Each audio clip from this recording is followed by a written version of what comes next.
Okay, so we are live, guys. Can y'all hear us? Can y'all hear us? And you guys see my screen and so on? Okay, sounds good. Yeah, so you're on your phone. Yeah, that's probably why you can't see yourself, because you're on the phone. Well, yeah, I'm on the computer, and 911 versus. You're on that new computer, right? How nice, nice. It's actually fast. How's the speed and so on? Okay, I'm gonna increase my input volume. Hopefully it doesn't down mix. Okay. So I think everything's fine. Let me know how if anyone in the audience. How's the speed and so on. Okay, so I have this. Okay, I'm gonna increase my input. Yeah, so hopefully so my computer is automatically lowering the Zoom audio. So now the question is, how do I disable down mixing? Like I'll figure that on Zoom. Edit audio. Oops, right here. Anyways, so yeah, you guys can yeah, nobody is in speaker. There's 7 people in the chat. I've posted everywhere. So yeah, so do you guys wanna chit chat? But yeah, nobody's commented yet. Nobody's commented yet. I was asking if they can hear us. They should be able to hear us. The audio is fine. I just gotta stop down mixing. I absolutely hate it. Okay. Okay. Do you any guys know how to make down mixing stop? Edit writing tools. I'm gonna go to Grok AI. But yeah, okay, so Cypher997 says audio is fine. So and you guys can see the stream chat if you guys want so that yeah, depending on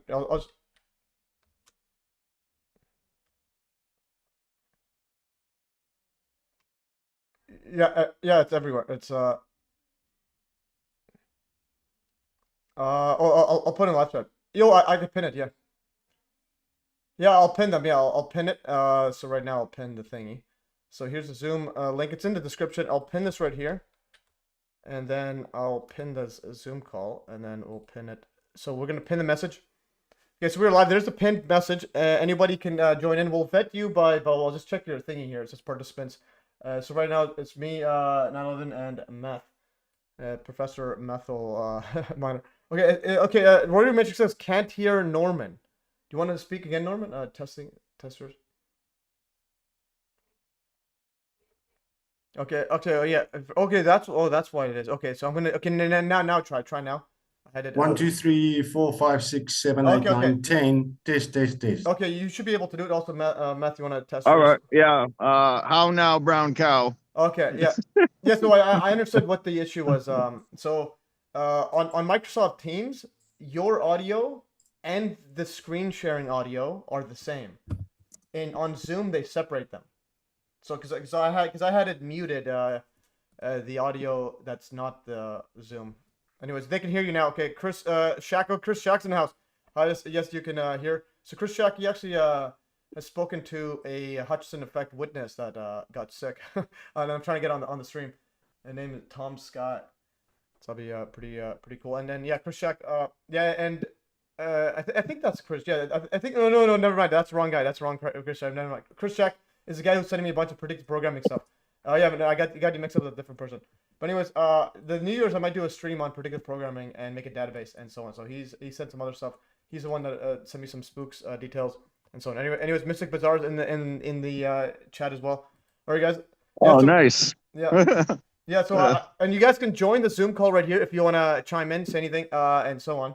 And because right now it's gonna be a roundtable. This would be more of an introduction slash just talk about general things and what we've been up to. And we'll go try to make it like monthly if I can. So every month or so, we'll just basically chat and yeah, especially in 2026 is going to be important, seeing as the 25th anniversary. Yeah, definitely. Oh yeah.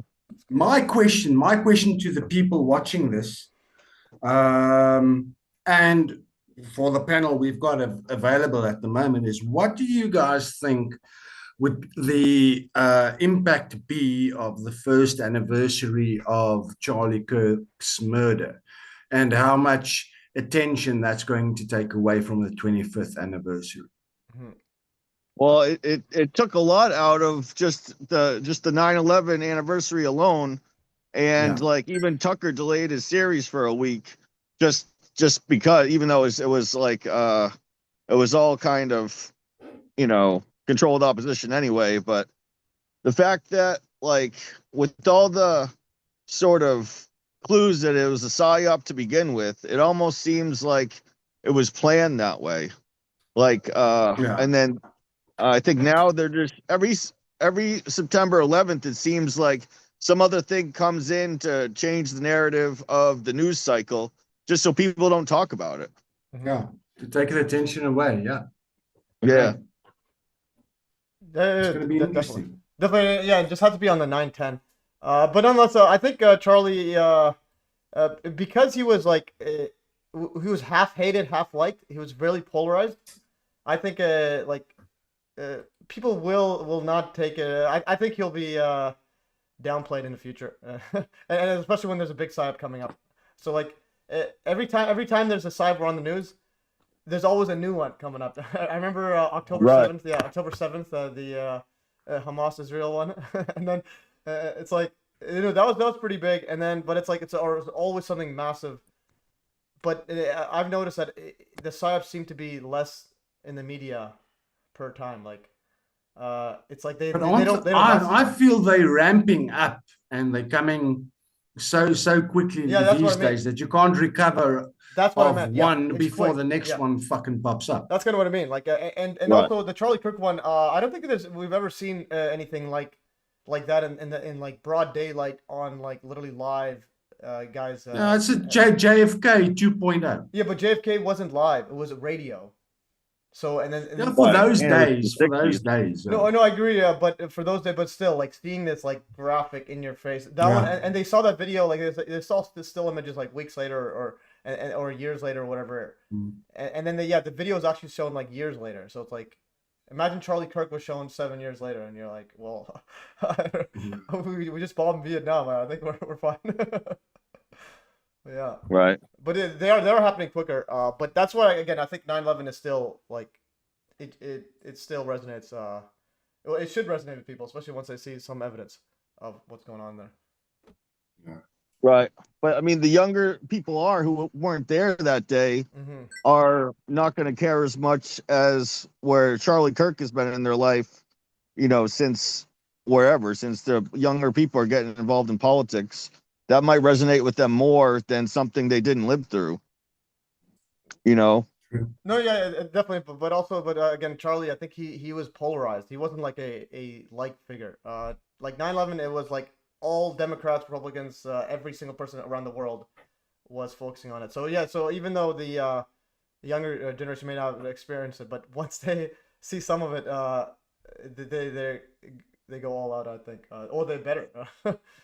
Just because a big part of these psyops are just to divide us. It doesn't matter like who or what like the result is. It's just to get us arguing with each other so we don't unite and basically kick the people out who are in power right now. 9/11 kind of united everyone, and that just justified war. But they don't need to go to war anymore.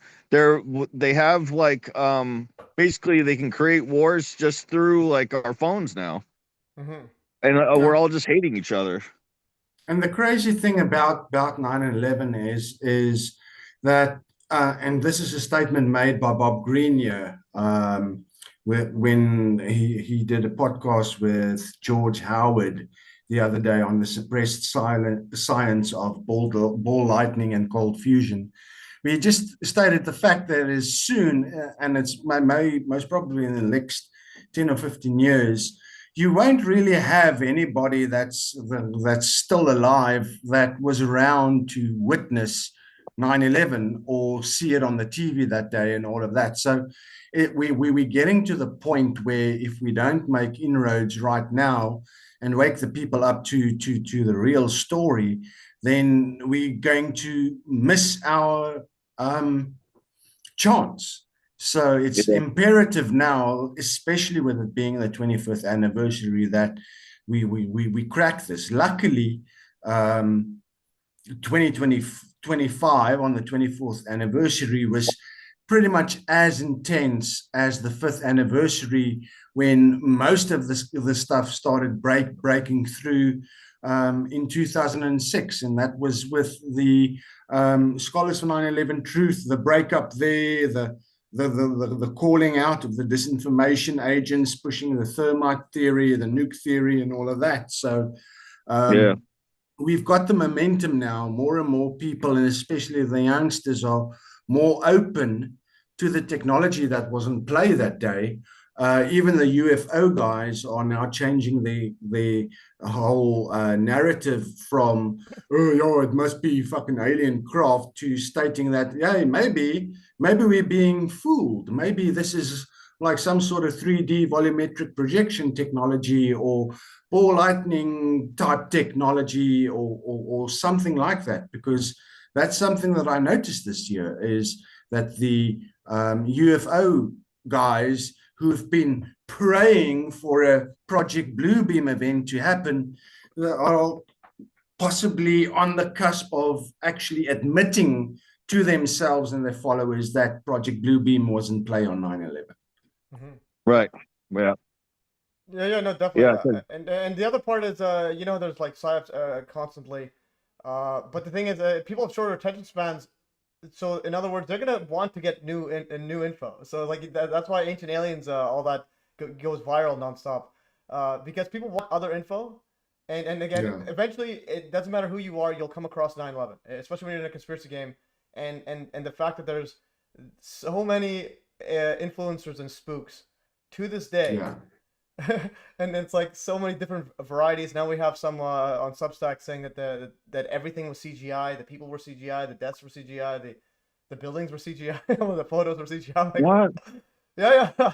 I think you had an interview with one of them, but I think you're trying to change their tune. One of the persons replied to me on Substack. No, dude, MES. Even I've even got major, huge channels following me on X, and they are still pushing the bullshit narratives. And the one thing that we can say about Tucker Carlson, and this is something that Bob Greenyer also mentioned, is the fact that we don't need to worry about the foreknowledge. We know the why, because you just need to look at the fallout after 9/11 or whatever. But the most important aspect is that the destruction mechanism and the implication for the world as we know it. And that's what needs to be exposed. And unfortunately, the perpetrators were very, very good in their planning of this, to know that the incredulity of people would be the main aspect that keeps the cover up going, because a lot of people can't think outside the box. Yeah, no, definitely not. So here's the person that's they interviewed you, and it should be out in a week or so. This is Friday, November 20th. A recent interview with the first person brave enough to be interviewed by me, well, by us, due to technical issues. While Whitney Webb is too soggy and useless to even say hello, Ian Davis pooped his pants and had a public embolism. James Corbett is sulking about what I wrote regarding his bumpkin chum, tiny other James Media Monarchy Mill. JMC Dingleberry began gurgling like a belching piglet. I imagine I've never witnessed such a disgusting, curse-worthy thing personally. When given the opportunity to interview me, Alan Revisionist had no fear. Yes, he's a real and genuine person who now I owe an apology after calling him names that may not be that may not be unjustified. Wait, what? They were. This is going to be interesting, so that I can give you a little bit of background. Blue Sky. Just to interject, this is more realistic than the mainstream narrative. There you go. Yeah, to give you a little bit of background with regards to how this happened, is that I commented on an article, and she's really passive aggressive, and I challenged her to a Zoom discussion. For one other reason, she didn't want to show her face on the Zoom chat. They were due to possibly her 9 to 5 or whatever. And then we couldn't get the Zoom working correctly because I couldn't hear her and all of that. So she ended up asking one of her friends, they seem to be UK based, and a gentleman ended up doing the interview or the discussion with me. Very knowledgeable gentleman. We had a lot of stuff in common. Ended up chatting for around about 4.5 hours. That's why she's going to be writing a 3-part series on it. And had apparently, according to Blue Sky Maiden, had a whole list with even further insults if I didn't want to answer certain questions and all of that. So, and then she wrote me back after listening to the discussion, saying that she learned a whole bunch of stuff and everything. And it seems like she does do decent research. She does have issues with various people. I was warned by various other Substack writers about this, but you need to have a conversation with people that you don't necessarily agree with. There's nothing wrong with agreeing to disagree. People are open to their opinions, but I know for a fact that I looked at both sides of the argument pertaining to the 9/11 narratives over the last 23 years. And by doing thousands of hours of research into reading everything and watching every documentary that I could find, I pretty much confirmed my opinion that I had after I watched Dr. Wood's 2012 presentation. And that's how I honed my skills, and I'm willing to have a conversation with anybody. And that's the thing. You've got to be able to apply critical thinking skills. You've got to have intellectual humility, and you've got to be willing to change your opinion or change your mind if presented with more substantial evidence.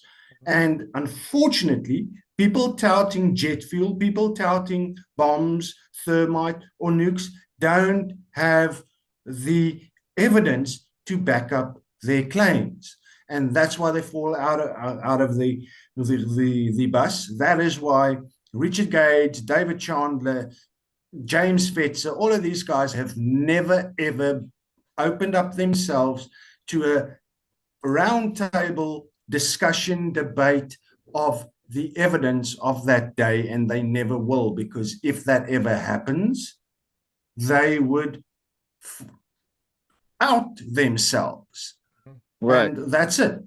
Yeah, like this guy here. Like, I blocked this guy. Just couldn't handle it. So like when I debate them on like Reddit and stuff like that, they'll try to pick out something that you say to debate that like might be questionable, but as soon as you go in with the seismic evidence, that's one thing that they can't refute. So I usually just start with that. I start with the seismic data, comparing it to the Kingdom, and no other explanation can explain that besides the upper like 80 to 90% turning to dust in the air.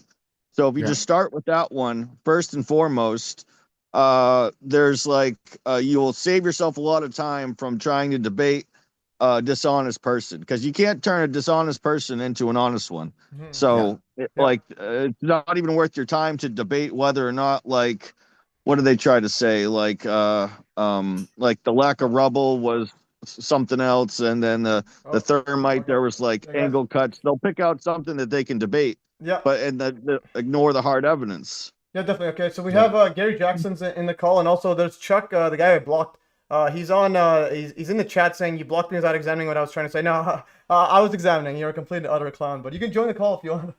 Like I can't handle like sarcastic, like complete. Right? Oh, you're gonna debate someone? Ask him to debate the seismic evidence. No, I told him to join. No, but he it's a weird one. He's like a weird agent. His only ever reference of Judy is right in a negative way. Well, some people are sent by whoever's like these controllers are just to waste their time. Yeah, that's the thing. Or just people. No, look, the main thing that I've experienced with people that I interact with, and I had this discussion with a gentleman from New Zealand a short while ago, around about a month or so. A lot of people ended up getting into their conspiracy-tainment in the mid-2000s, watched either September Clues or Loose Change or In Plain Sight or whatever, then settled on that and that's where their position is, and they've never really looked at anything else, and that's it. Yeah. And they think that that's still the begin all and end all. And so much more research has been done in the years after that, that just completely and utterly obliterates the government narrative, completely and utterly obliterates the documentaries that were brought out between 2001 and 2010, and that's it. And then they just dig in their heels. They are not open, and not intellectually honest to change their mind. It's like talking to somebody about abortion or gun rights or transgenderism or vaccines or anything like that. Okay. And that's the problem, because people don't really want to discuss. They won't listen to what your argument is. They don't listen to learn. They just listen to project their opinion. And usually these people don't have any solid evidence, resources, or any or that they can refer it back to. But if you present them with the receipts, they refuse to look at it. Because as you guys know, if I interact with people on X, I will make a small statement, I'll back it up with an article that I wrote about it, and I'll put in a video. And 90% of the people who end up attacking me or debating me or whatever don't even look at it and don't listen to it. But you can come to me, drop a comment, leave a link, whatever.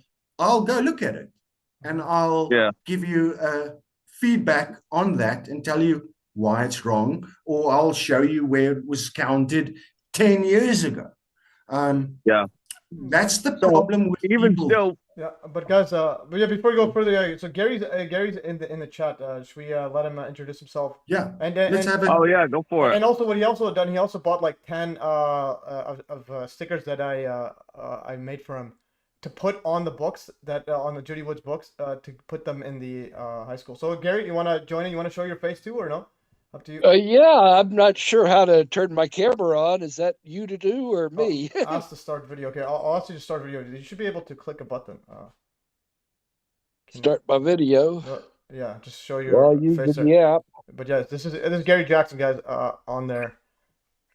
And I'm not sure if I need to hold. There you are. Hello, Gary. So this is Gary, guys, and he's. Where are you from?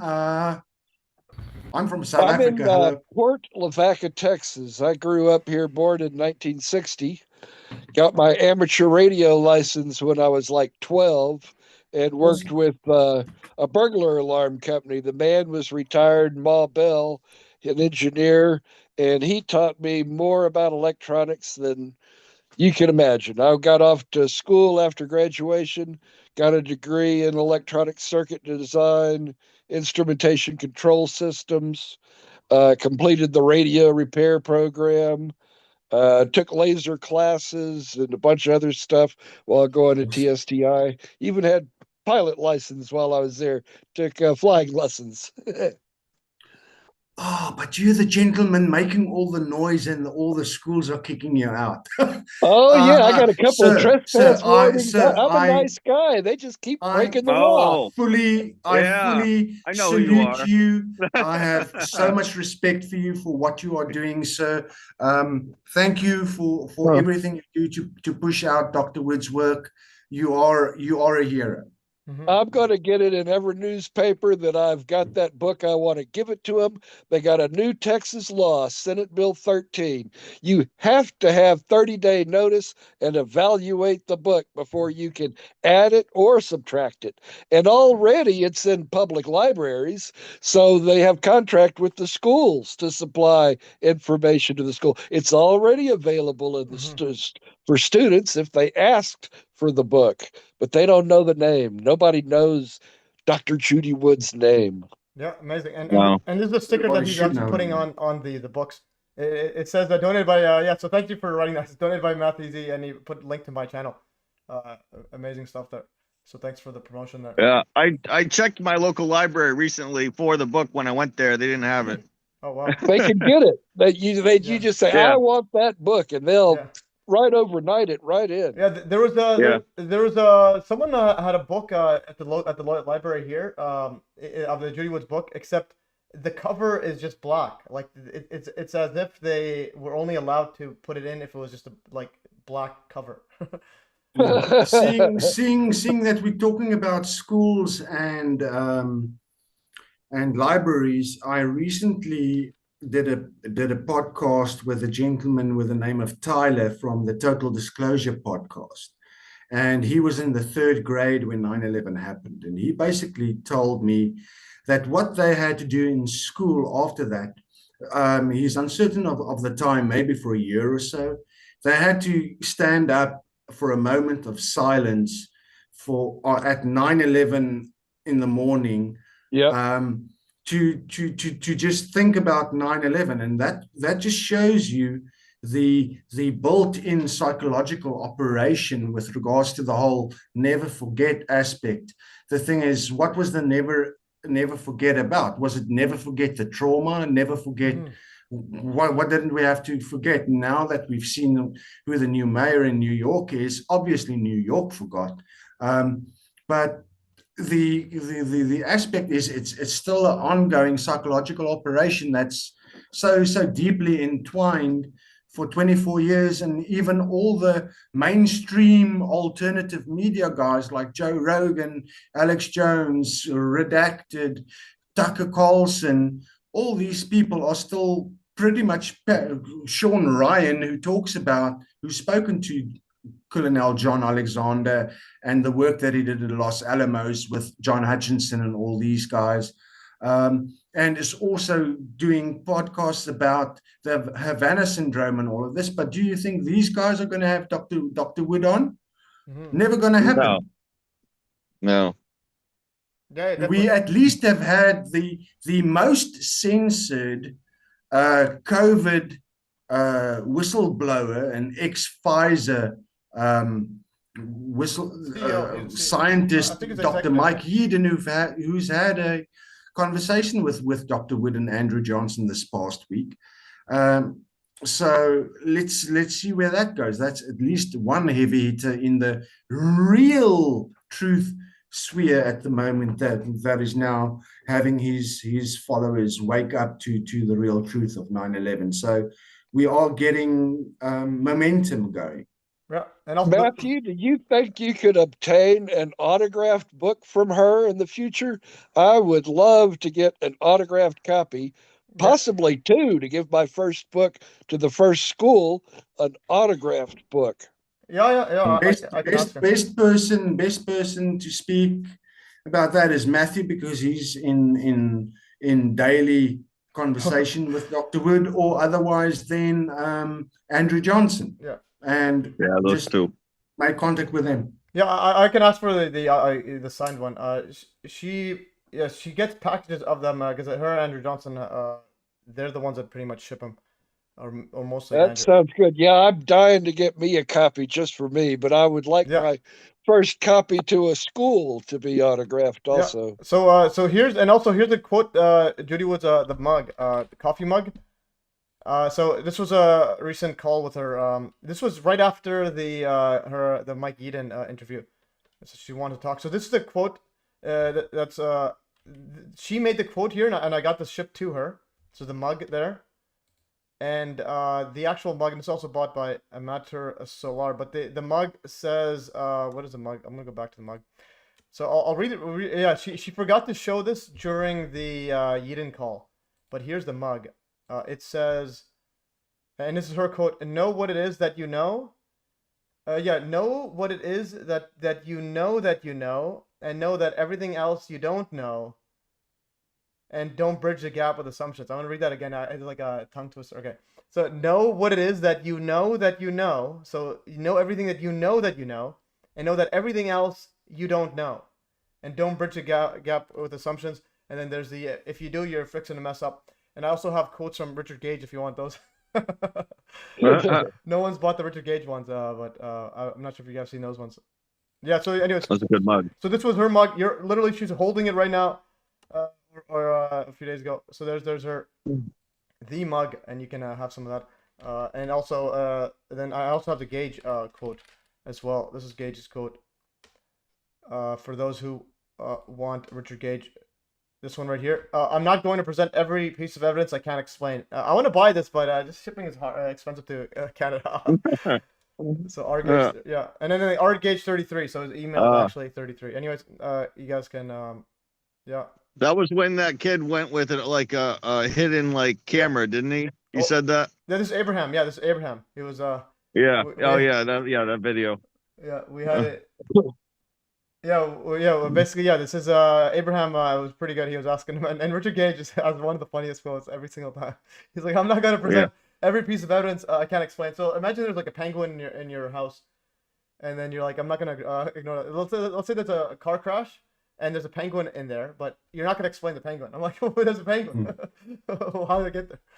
Anyways, MES? yeah. MES is this Chuck dude in the Zoom yet? No, he's not in the Zoom yet. But apparently someone was on Odyssey saying that Chuck is speaking. He's speaking for Chuck. I'll show you the comments here from Odyssey. This guy says, Sativagar as Chuck saying that was not me. Demonstration demolition could have included several technologies from Chuck. I have no idea what it's like. They're speaking in. No, that's the Chuck who wants to just muddle up everything and just throw everything into the mix.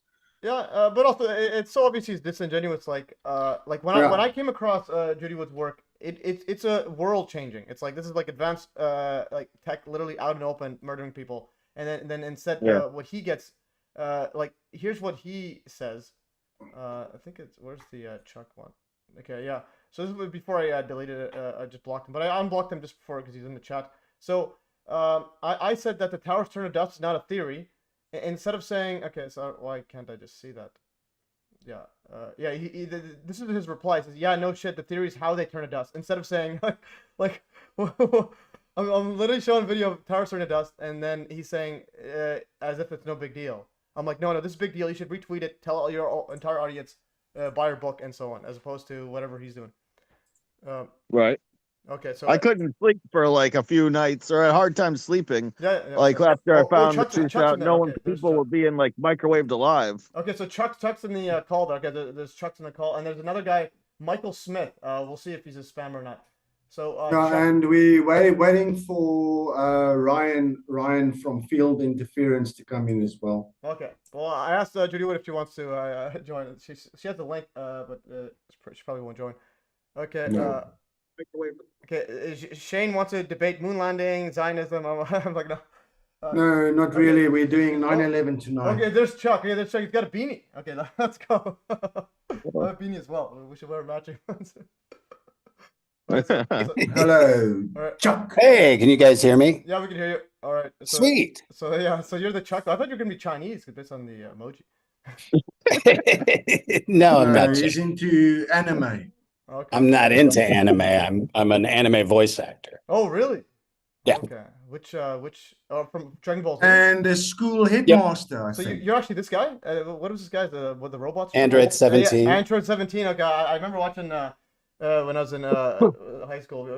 Me and my brothers, we would always watch it, and then they would like power up for like an hour, and then be like, tune in next time to see if he's finished like the washroom. And he's like, okay, yeah, I had a similar experience allowing you with my. So you want to share something or what? Okay, you want to? Yeah, I just want to share. Yeah. So, like, can I give my basic premise? I mean, you sort of were, blocking me and telling me I was an idiot and a fool and all that stuff. No, you were showing yourself as that. So basically, you can share yourself, but you also have to like try to convince us that you're not a spook. Go ahead. Yes, I would love it if me and my 9 children had the extra income that a spook would. But again, that's you have 9. That's 9 children. No, he's got 7 children. He said 9. Okay, how do I I have 6 children, 3 stepchildren. how do I stop sharing my screen so that, my goodness, where's Zoom? Like, what do I even, how do I stop? Okay, there, I'll stop sharing so I can see yours. Okay, so are you sharing or no? No, not yet. Here. Well, let me give my basic premise. My basic premise is that my experience, which started September 12th, was that, and my experience of all these events is that they purposely layer multiple things on top of each other to get the community to fight each other. And probably the clearest example of this is, because you say there's no thermite. Oh, this was the cut. This was cut after. Like, are you actually saying this is thermite? Are you actually that's saying actually proven? That's proven by AP pictures that was done with oxycodone. This is a picture from September 11th. No, it's not. No, it's not. No. So like yeah, it is. No, it's not. No, it's not. This is the one Richard Gage has to delete from his channel because everybody's calling him out as well.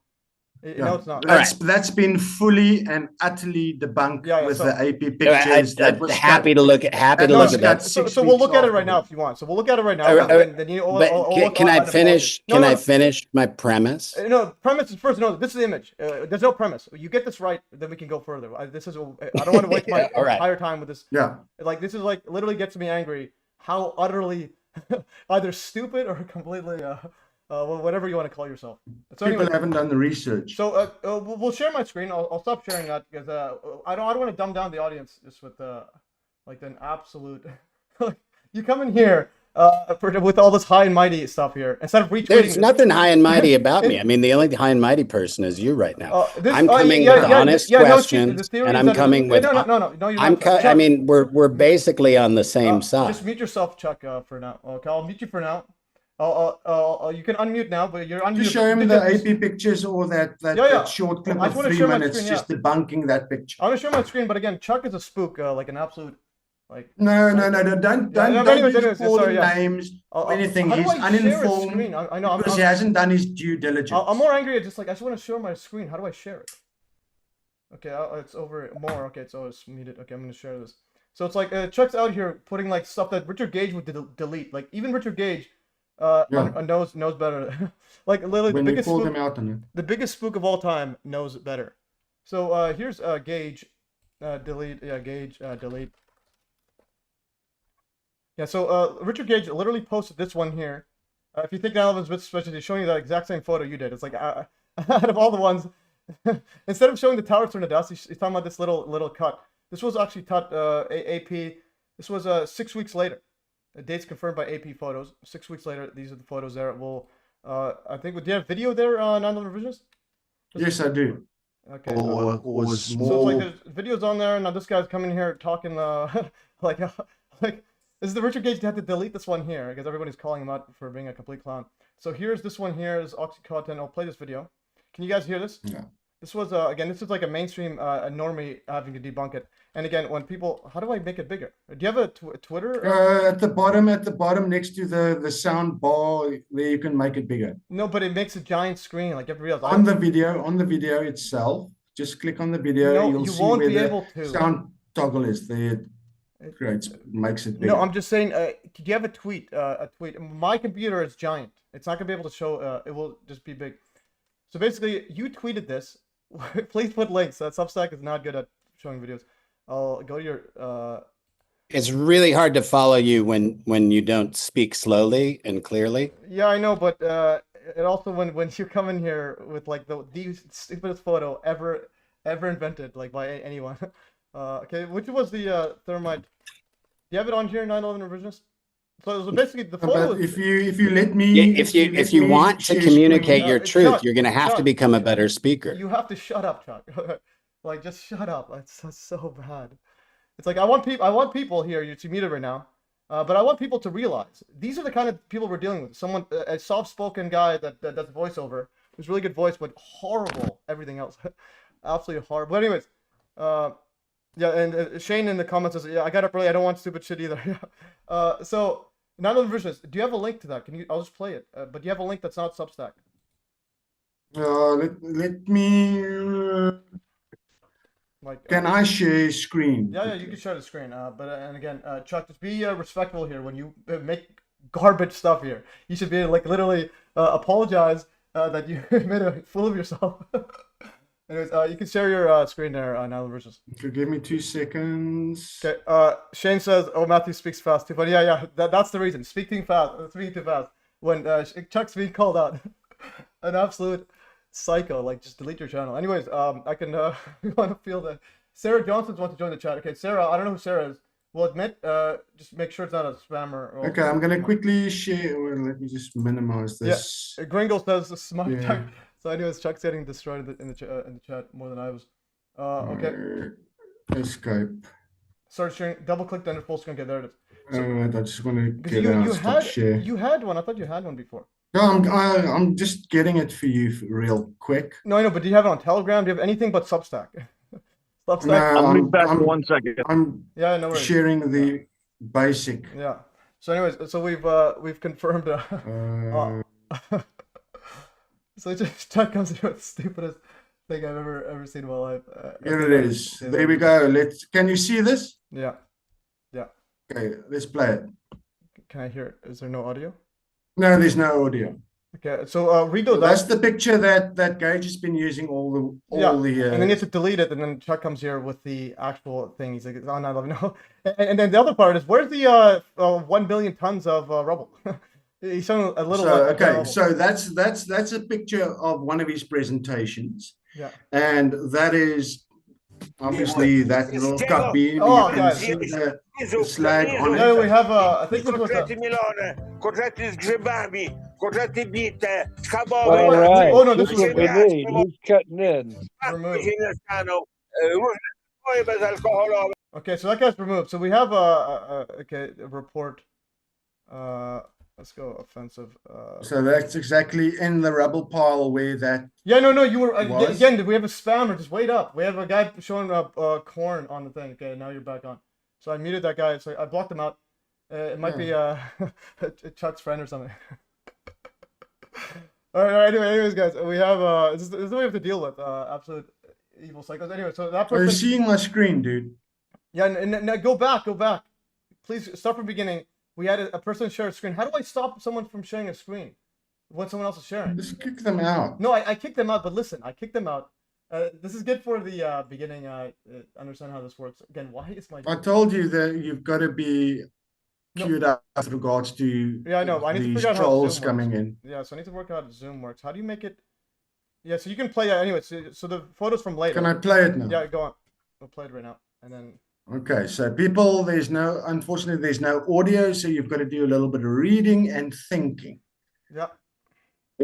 Because I'll read it out. Richard Gage basically posted this, and then I posted this video and an article about it that you can find on my Substack, and then he ended up deleting it. So Można zjeść i zupkę, i kotlety mielone, kotlety z grzybami, kotlety bite, schabowe inaczej, ziemniaki. get rid of this fucking troll. Okay, please. so there's 2 trolls that got out. Okay, so basically no one that just joins is going to be in the show. You've got to keep them in the waiting room. Yeah, They and can't. confirm. Yeah. So those 2 You've got to scammers. change your settings so that the people are in the waiting No, room. they were. You They can accepted start them. you later. I accepted them. I thought they were part of the chat. Yeah. So No. What was that? They've been reported. You're going to get a hell of a lot of trolls coming Yeah, in now. So No. Yes. So no one is in. Right now, there's only 5 people. So me, you, Gary Jackson, Meth, and Chuck. Nobody else. Okay, great. So No, we have- let's have Chuck wake up to the truth with regards to this bullshit cut beam that INE and Richard Gage have made $7.5 million out of the last 10 years by bullshitting people. Mm-hmm. Yeah, so Unfortunately, there's no. well, I can read it. audio. So yeah, basically this is the one where Chuck's saying is a cut beam. I show what Tarster it us. He's like, no shit, the Tarster. like Chuck, you need to just quit acting. Disclaimed cutting charges or thermite or both to hedge all bets. And that's proof of controlled demolition. Again, is the scammers. So this photo is not from 9/11. And that's a picture from 6 weeks later. Richard Gage's presentation. Yeah, and Gage had to delete it from his Twitter. How many of this know where and when this image was even taken?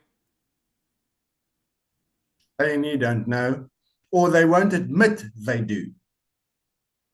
So here is the rubble pile of the North Tower. Now, something that you've got to remember is, if you look at this little section over here, you've got the outer columns of the building. That is what's left of a 110-story building. Now, when you have a conventional controlled demolition, usually the expected rubble pile is usually 12.5% of the original building height. 12.5% of 110 stories gives you 13.75. Those little sections over there, that's the height of the lobby. That's 3 stories. The building over there is building 6. That was an 8-story building. And in this little rubble pile over here, you had 16 people that survived there, with one of the persons that was as high up as a 22nd story. And that person did only break his ankle, and he was back home with his wife at 8 o'clock that evening. So let's just look at what was found inside this little section over here.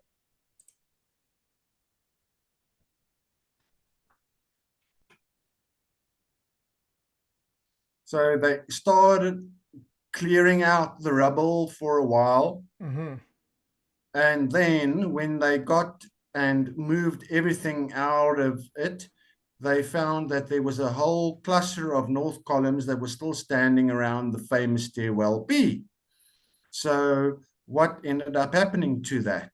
So people were asking what caused those cuts, and luckily we've got answers for that. So let's figure it out.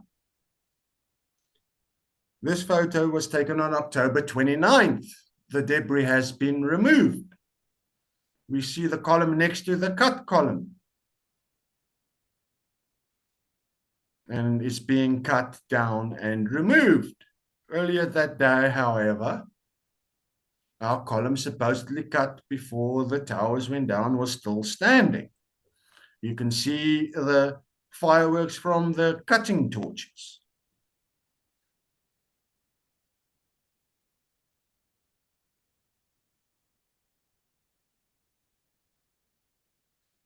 And that's what they used all over the show. And to give you a little bit more of an idea, I've got another video here that will explain to you what thermitic lances or oxyacetylene cutting torches are all about. And this has been out there for over 15 years. Right. All right. Yeah. No, yeah, it's pretty straightforward. Like, we're nearly done. We're nearly done. You need to be able like, to see the size of the steel that they can cut through, and especially the slag that is in oxyacetylene cutting torches, because when they move over to the background, you can see all of that slag right over there. So sorry, that cut beam busted. Yeah, so anyway, so it's like, I don't understand. It's like, Chuck, are you actually serious? Like, do you actually believe that thermite photo? Like, what's your take on it? There's like no. So what? I mean, I'm still trying to get over what I was subjected to. Yeah, no. Just that photo. Don't play the victim. That photo is because I'm in a house with a bunch of kids. Yeah, but so no, you're busy playing the victim. Yeah, but that photo. No. Not I'm not playing the victim. I'm saying that that's a very bad presentation. Chuck, shut up. No, it's not a bad presentation. No, you should be like publicly humiliated here. Anyways, like he's playing dumb. He's acting dumb. No, I'm not playing dumb. Okay, listen. If I'm not going to be allowed to speak in a clear manner, but that photo, then I don't know what I'm. Why would I sit here and just have you insult me and show me porn? Why would you be here? What's your purpose? I'm here because I think you guys have good information. Which information? And I think you're presenting it in a bad way. You showed us the worst photo of all time. Can you talk about that photo? Only It doesn't. It doesn't matter. It doesn't. Listen. I'm perfectly comfortable. That photo matters. Please don't change the subject. Listen. I am perfectly comfortable with all of your ideas. Theories or ideas? What I am. No. That photo. I can't even get. Yeah, because you should be able to change yourself. MES, give him a Okay, chance to talk, and I'll interact with him because I've been waiting the whole day to have a conversation with Chuck. No. Okay, Chuck, speak. Okay, I'm It's now you and me. Okay, so my experience of many different events, and I've been doing this for 20 years, exploring all these ideas. And the basic premise that I come from is that when you single issue it, when you say this is it, and this is the only way it can happen, that they purposely layer different things on top of each other so that there will be infighting. That's a common tactic. That's what was done in many other different psyops. They layer a bunch of different stuff in there. And when you take this attitude towards everybody who is on, like, because you can call me a spook and you can do all the other things you want to do. That's fine. That's not me. But I mean, I've been doing this for 20 years. I've been doing this for 20 years, as honestly as I can, at great cost to my family and to my career. I've sacrificed to do this work. And what I've basically, when I started finding good information was when I started flipping the algorithm. When I said, I'm not going to look for the most views, I'm going to look for videos with the least views. And then I started finding things like Dr. Judy Wood. And I explored all of her ideas back then as well. And absolutely, I don't think there's any way traditional, and people were saying the buildings were demolished in 2004, 2005. And I was like, you can't even demolish a building through traditional means that way. Correct. I was forefront of that bandwagon, but I just hold off.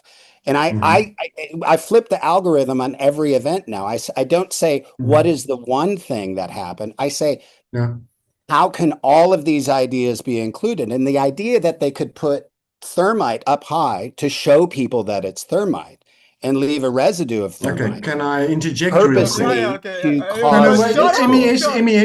MES, please wait. MES, please just wait. Let me and Chuck have a conversation. Please. Okay, Chuck. Okay, now I've done a hell of a lot of work in this. The whole picture the whole picture that was shown by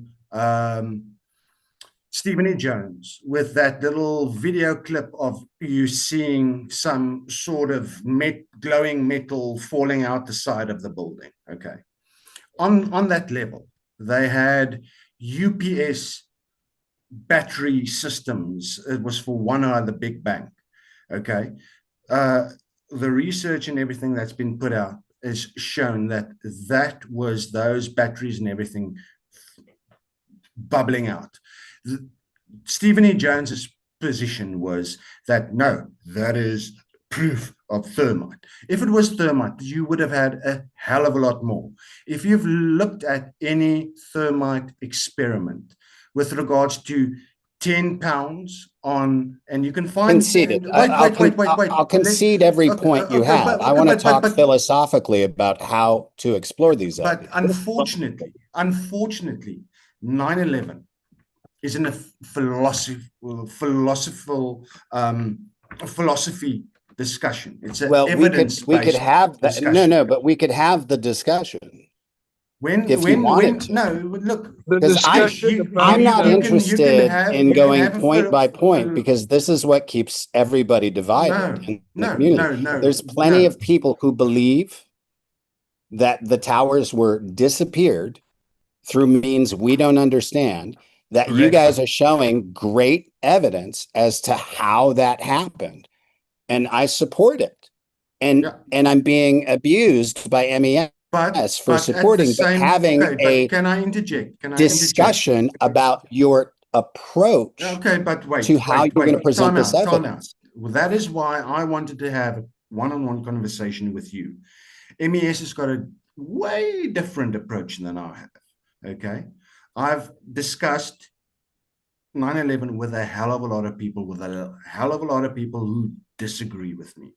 And every point that they bring up, I can show them where they are wrong. The thing is, with the establishment of the Scholars for 9/11 Truth in 2005, it was a honeypot. Just like you've got Stephen Greer with his UFO, UAP bullshit that he's running. And he's been exposed this year with a whole bunch of stuff. There's more than enough content that you can find online with people showing that he's possibly a Mossad agent and how he was at Rockefeller's estate with a whole bunch of UFO influences and all of that. But do you understand? Can I finish? Can I just yes, quickly please, finish? please. Okay, so 2005, you had the establishment of the Scholars for 9/11 Truth with Jim Fetzer and Stephen E. Jones. Then they basically pulled in all the academics, even somebody like Andrew Johnson, which I told you, go read his two books, 9/11 Finding the Truth, 9/11 Holding the Truth. He chronicles all of that infighting, all of that mudslinging, all of that bullshit that was pushed around in the 9/11 truth movement, with them being called out as being disruptors and all of this kind of stuff. And you can go read all about it. You can read about Joseph Farrell and how he tried to circumvent Dr. Wood's book and wanted to have her remove certain chapters out of her book.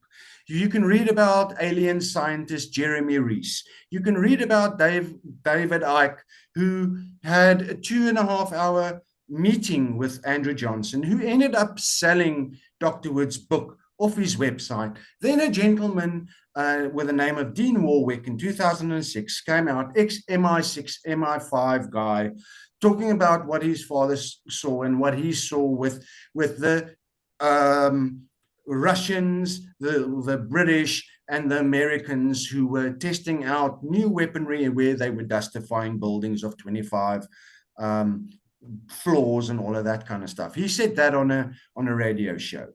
3 months later, he ended up going to a seminar where he was going to talk about 9/11, where he's going to talk about who killed Bobby Kennedy and all of this kind of stuff. And he got heart attacked with some sort of directed energy weapon. I understand about being heart attacked because I think that might have happened to me. Yeah, and you can hear about the special that Jesse Ventura did in 2012, where he did this episode on Tesla's death ray with a ex-NASA scientist who worked on the Star Wars program, who basically contacted Jesse Ventura and told him about this information. Then he deep dived it, found Dr. Wood's work, talked to John Hutchinson, heard about the 22 scientists that were killed who worked on the Star Wars program, and all these weird and wonderful stuff.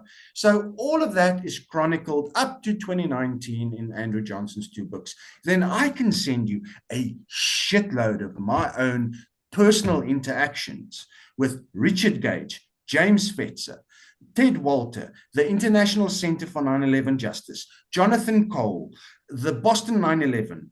You're not going to get an argument from me that any truth movement is going to be co-opted by Intel. No, but the thing is, all of your whole 9/11 truth movement in America is a COINTELPRO operation to push people away from looking at the evidence presented to court in 2007 by Dr. Morgan Reynolds and Dr. Judy Wood, after they submitted their QTAM whistleblower cases against NIST and the 23 subcontractors who were part and parcel of the cover-up and who were writing fraudulent science reports that made up the 10,000-page NIST report. 3 weeks up to a month after that, all of a sudden A&E 9/11 Truth popped up onto the 9/11 narrative sphere or contention or whatever. And when they submitted their request for correction to NIST, they made no mention of their two main selling points, high heat and thermite. No mention of that in the request for corrections. And ever since then, even their vetting processes on their petition for a new independent investigation made note of the fact that as soon as you signed up, you gave them your name, your surname, your cell phone number, and your email address. And that is the perfect combination to check exactly what that person has done online. And if they found that you mentioned something about Dr. Judy Wood or no planes or whatever, you would be kicked off. That is that is confirmed by Dr. Abraham Rodriguez or whatever his surname is in 2011, when he actually took on Richard Gage with regards to all of that. So all of the information when pertaining to bombs, thermite, or nukes is complete and utter bullshit. And you want to bring in that all of that is part of it. No, it's not. Can I tell my story? Your turn. Can I tell my story? Yeah. So in 2010, I went, it was December of 2010. I had Dr. Judy Wood's work. I had information about multiple different things. I did not believe traditional demolition. I did not think thermite could cause what happened. I thought thermite could have played a role in it. But I took all that information and I went to Washington, D.C., and I met with the daughter of the highest ranking military officer killed at the Pentagon. She happened to be a friend of mine that I went to school with. The video clip you sent me. Yeah. So, and I went to her and then to my sister. Thank you. I went to my sister-in-law, who was a Bloomberg bureau chief, and I was driven to try to expose and literally with Dr. Judy Wood's work. And I wasn't convinced of anything. The only thing I was convinced of was that the narrative that was being pushed was a lie. And I presented it to a docent at Karen was a docent at the Pentagon Memorial, because that's where her dad was killed. And then I talked with my sister-in-law, who was a bureau chief at Bloomberg. And I had joked, because I was in pre-production for a movie that I was making, because I thought I got to get this information out there. I was trying to get myself assassinated. I was like, fuck it, let's just do this. Let's do whatever we can to put it out there.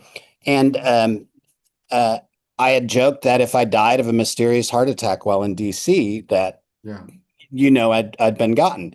And I had a massive heart attack the night after I met with my sister-in-law, the Bloomberg bureau chief. Now, I'm not saying that's exactly that really happened. I'm not really know. I'll never really know. Sorry, if I can quickly interject on that, because I'll never know, and I don't care. Lieutenant Thomas E. Bearden actually mentioned that there was some sort of directed energy weapon gun thing that they worked that could actually shoot a pulse up to 30 feet through drywall and cause a heart attack. Yeah. So let me make, and this is mostly for MES, because I really appreciate the way you've treated me, and I really appreciate the way you've presented your information. But you mentioned my name. I'm unmuted. I'm unmuted now. I'm just saying I have 100% in support of you guys. No, and you've done, but you're not 100%. You've done nothing. Don't lie like that. I know, but it's a lie. Calm down. I know, but it's a lie. You've done nothing. But he's lying. It's not 100%. Calm down. Retweet the Tower Turn Dust. Tell everybody buy Dr. Judy Wood's book. Tell people that's 100%. You're not 100%, so don't lie. No, I'm just saying. Listen. You're making listen. You mentioned my name. I was muted. You go. Hey, you had your comedy hour, and then you mentioned my name. I unmute, and now you lie. Let's say you go 100%. Only time you mentioned Judy Wood, it was in a derogatory term, in September. the way you are so drone focused, Ron, Judy, what seems like you are here to push. Yes, and this was my point. No, My that's not point. 100%. That's not 100%. MES, But I don't have to be. I don't No, but have. you said it. You just said. I'm I just don't saying. have to have Here we're your a opinion. math channel. No, my opinion. I don't have to have your opinion. Use a better phrase. Like I'm not in support of you guys. I'm just here to philosophically talk nonsense. Go on. Anyways. MES, your real issue. Your real issue to the information you're trying to present. Because I have a large. I've been doing this for 20 years, and I'm definitely support Norman here because he's behaving rationally, but you're behaving antagonistically to someone who but I don't want is someone like generally in support of you. I don't have to support everything you say, but that would be the point. The point is, I try to figure out how we can all participate in the conversation together, and people like you, MES, make it impossible. You really do. Yeah, no, but MES. No, you really do. Just wait quickly. And if you can't hear it, that's fine. But you're a problem to your Chuck, information. You are a psychopath lying here. But MES.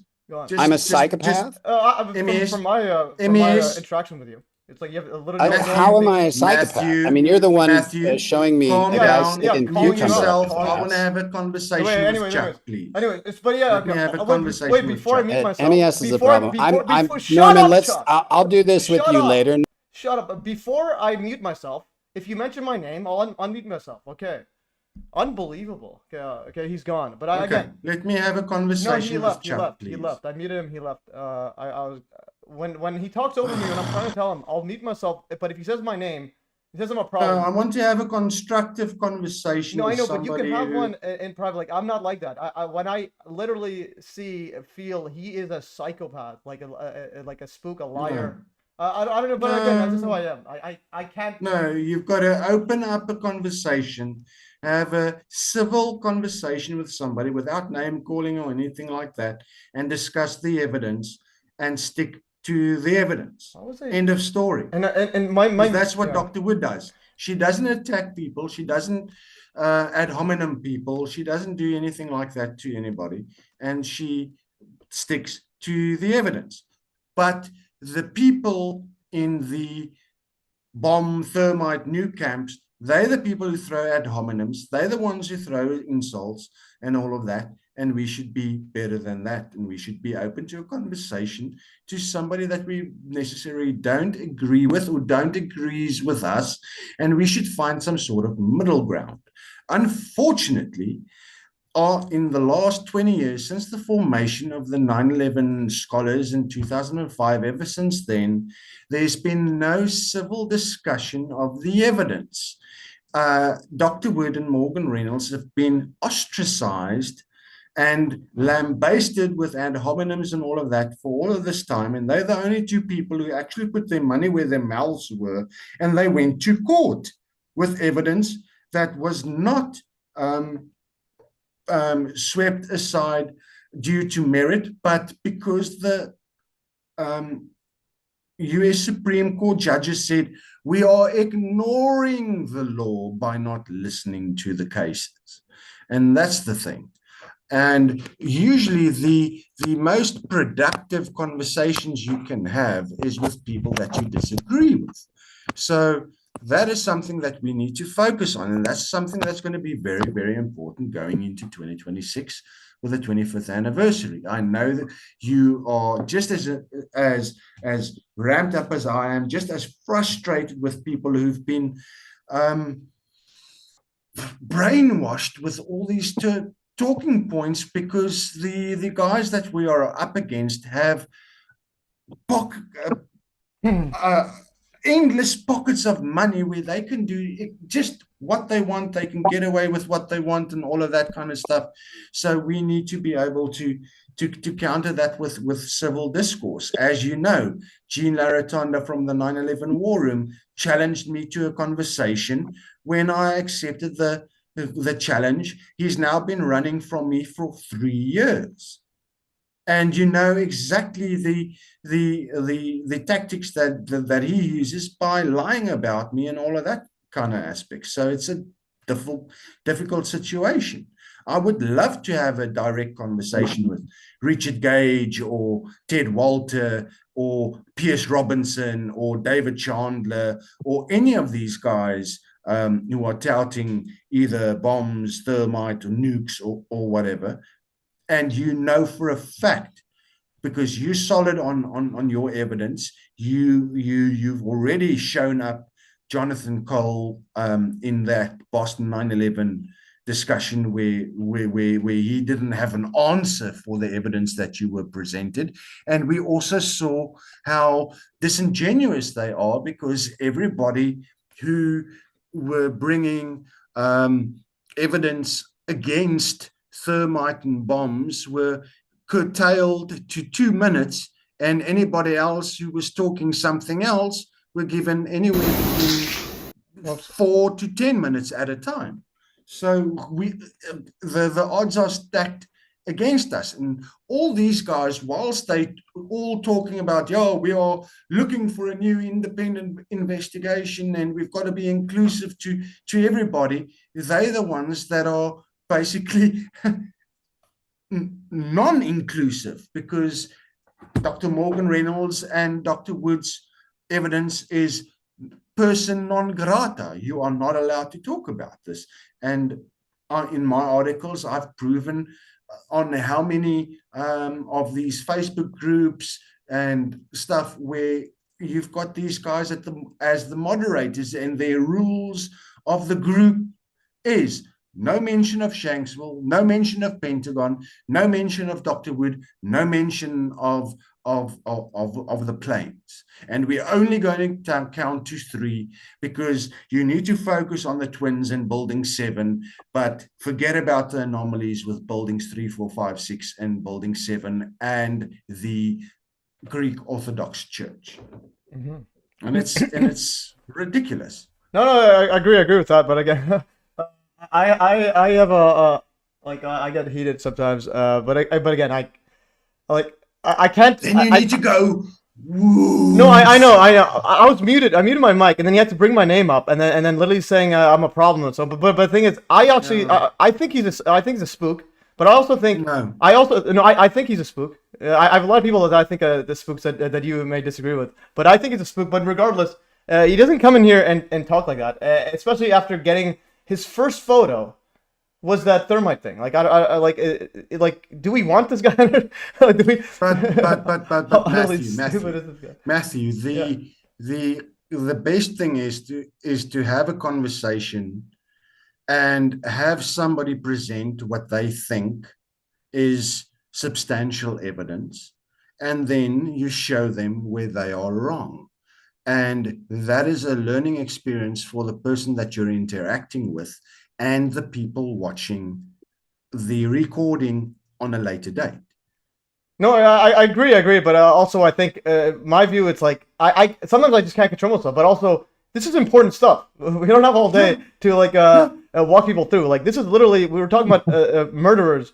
But patience as well is a virtue. It took me 3 years. It took me 3 years to get Dr. Yeadon to have a conversation with Dr. Wood. 3 years. Which is a hell of a lot of fucking work. Yeah. And it's now been recorded. It's now been put out. Mm-hmm. And that's something that's going to stand the test of time. Oh, and his followers, and he's got a hell of a lot of reach. And that is a very important milestone that we had now, because so many people have been waking up to Dr. Wood's work because she was 20 years ahead of her time. And I think, and even the conversation that I had with Chuck Fall from Truth Action Project, after interacting with that organization 3 years ago, they didn't want to hear anything about that. And basically blew me off, said, oh, we haven't got time, we haven't got the manpower or whatever to listen to the evidence that you want to present that is not being covered by Richard Gage and his little minions or whatever. And now that he's had that conversation, it's on their website, it's on their socials. He has now also seen through the controlled opposition and the COINTELPRO operation that the 9/11 Truth Movement is. And that is in my articles. And I'm going to have interactions with his members of Truth Action Project. He emailed me yesterday stating that we're going to have a Q&A. And if I have to sit up to 2 a.m. when they start their stuff, I'm going to do it, because these uncomfortable conversations is very, very important, and we should try and be civil. Unfortunately, like you feel, I would go exactly the same way when I speak to Richard Gage, Jean Laratondo, and all of these guys. But remember that other gentleman that we had in your Telegram group around about 2 months ago.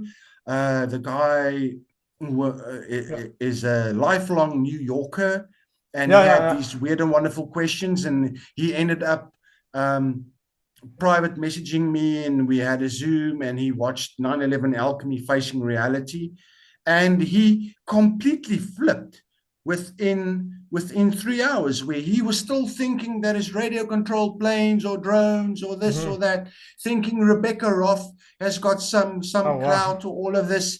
And he just said, dude, if I only knew about Dr. Morgan Reynolds' 2007 QTAM case and Dr. Wood's work and everything, my life would have been so much different. But the fact is, there's so much noise being put out by the 9/11 Truth Movement, the movement away from truth, actually, then a lot more inroads could have been made in the last 20 years.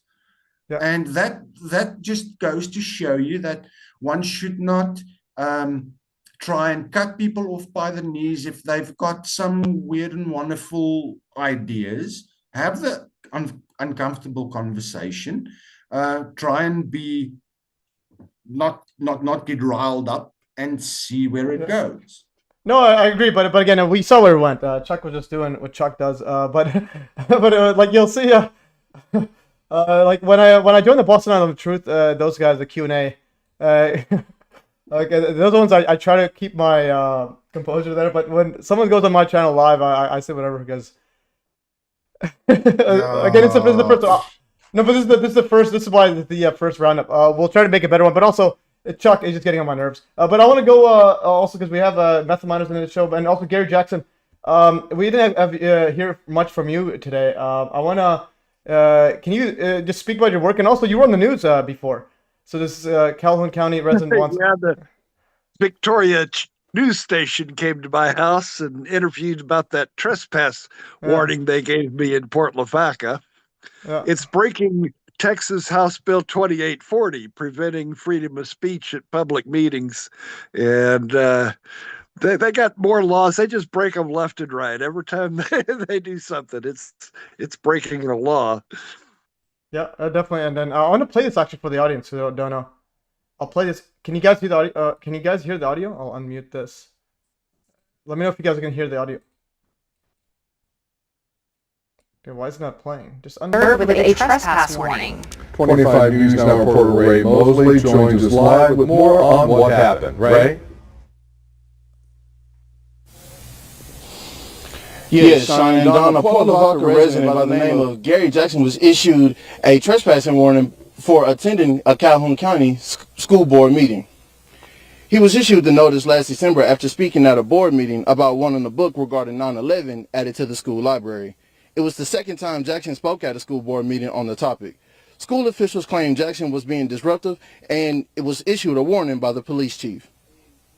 I want every school, I'm starting with my hometown, to bring this awareness.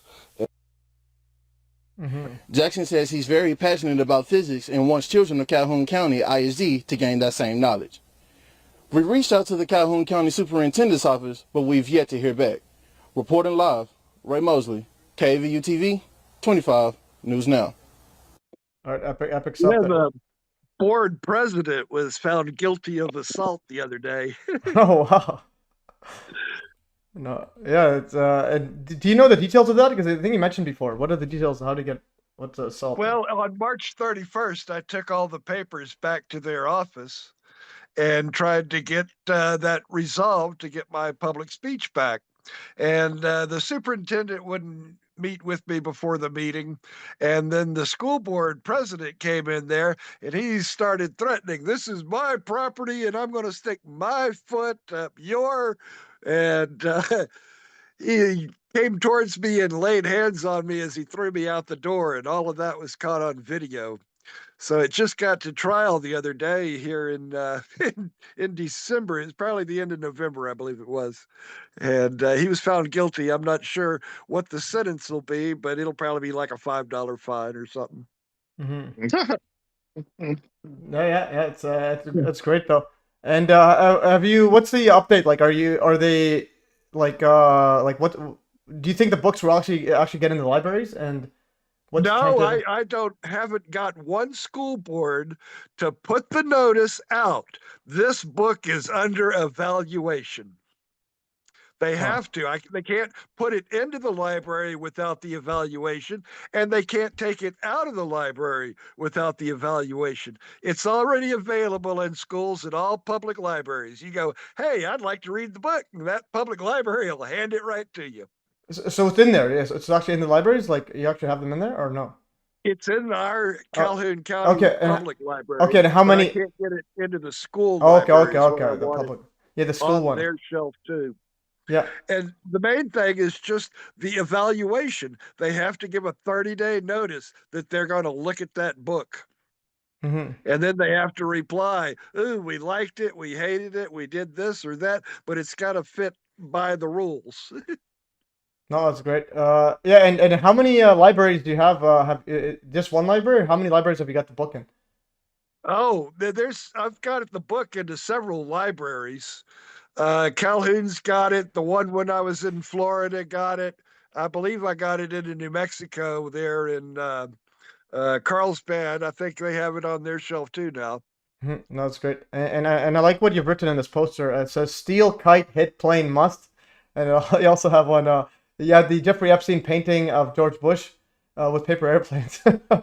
And it says, 9/11 is a lie. And also, it says here, see Dr. Judy Wood book Facebook page, and also see Matthew's Solutions on YouTube. Epic stuff there. So thanks for that promotion. And there's the Wile E. Coyote stuff there. Yeah, no, this is great. And then I think I also want to ask also Methyl now. You also, so you were doing, Gary, you were doing like getting the books out there physically. Methyl has been like chiming up on the Reddit and TikTok generation. Yeah. Yeah, that's how I found Mystic Bazar, I think her name is. Oh yeah. For the thousands of people that like you might get trolls for, you eventually get someone that responds to you, and then actually like becomes like a new voice. So that's why I keep doing it. It's for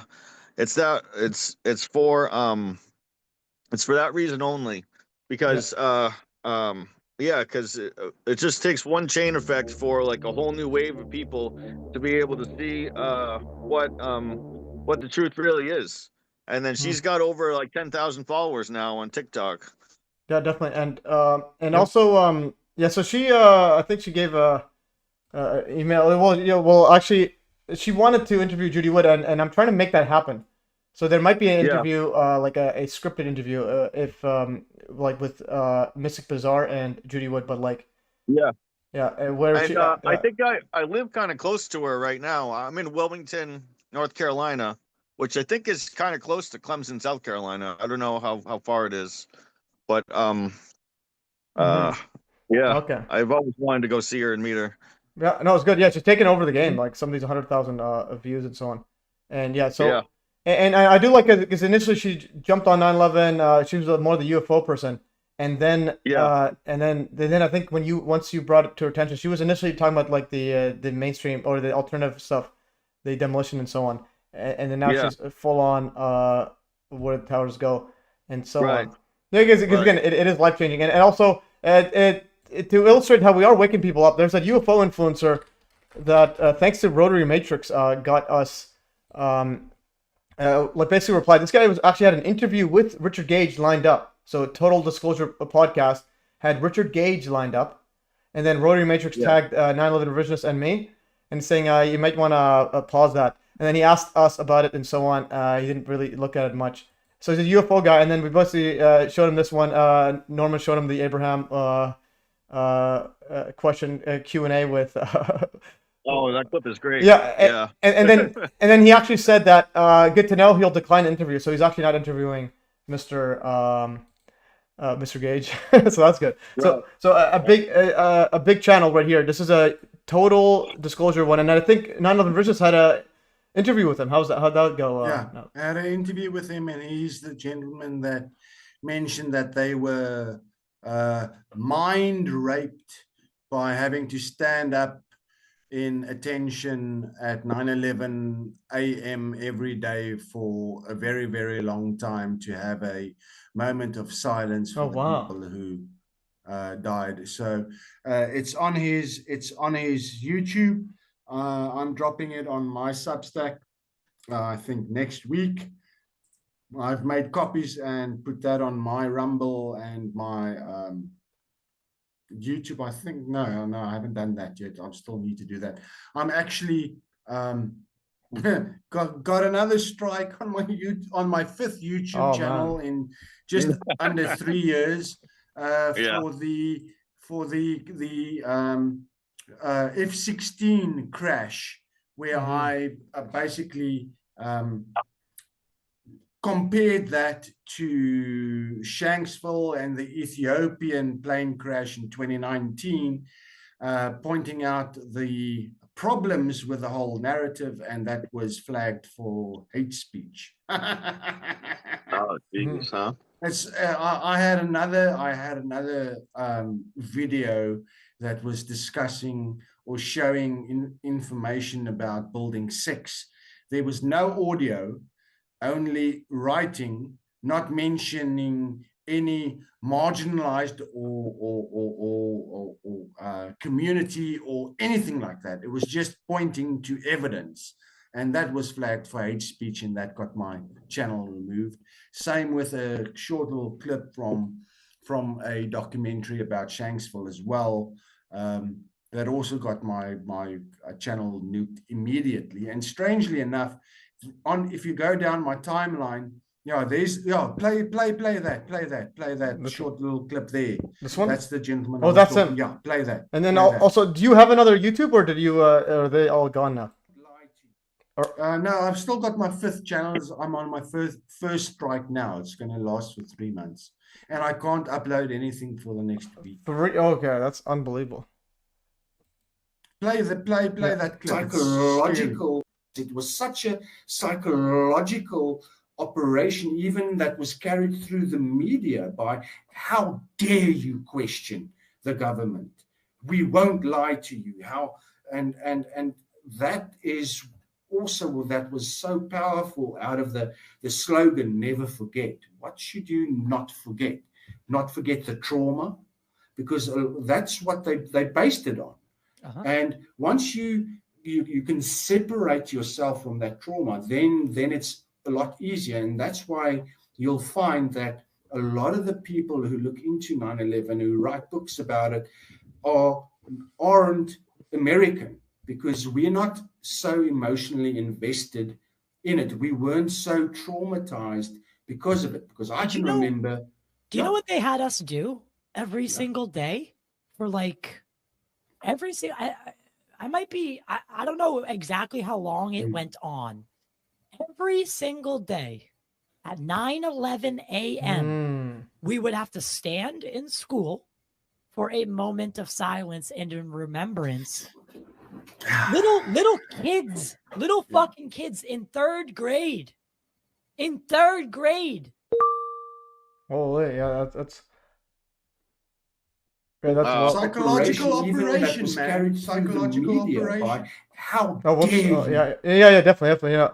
And again,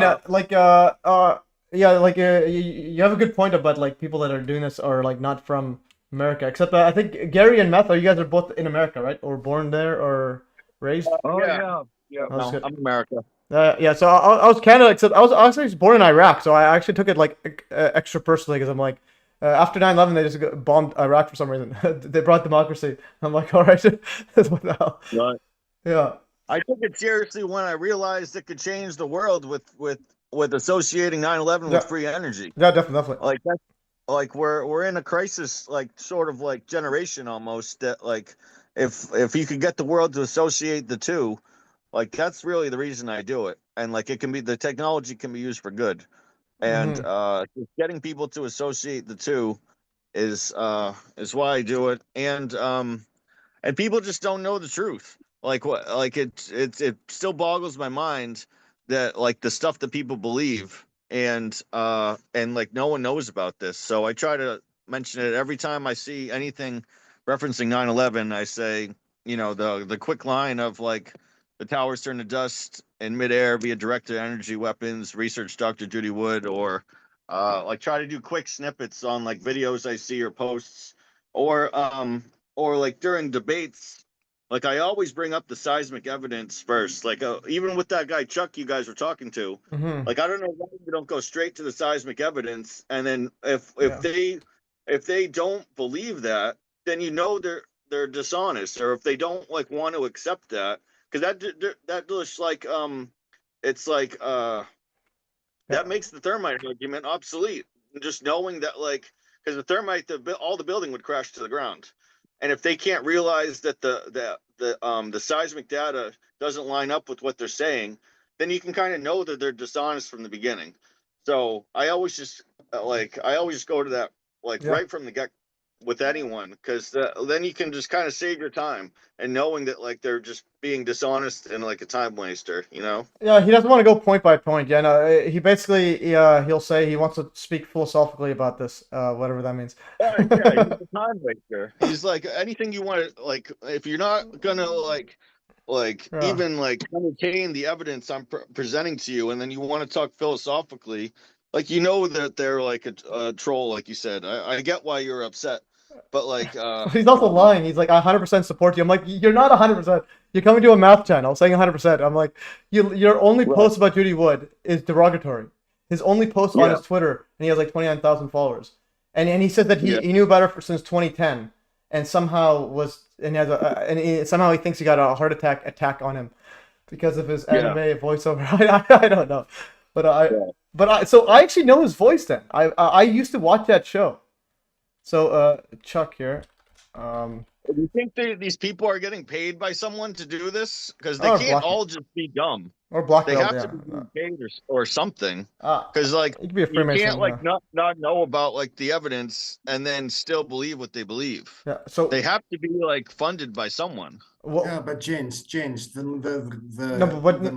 right. The main way I see this, it's a opportunity every single time when you actually interact with somebody like this, and you can have an evidence based discussion and have a person present something, and you can then counter that with irrefutable evidence and show them where they bought into bullshit. Because remember, we are now fighting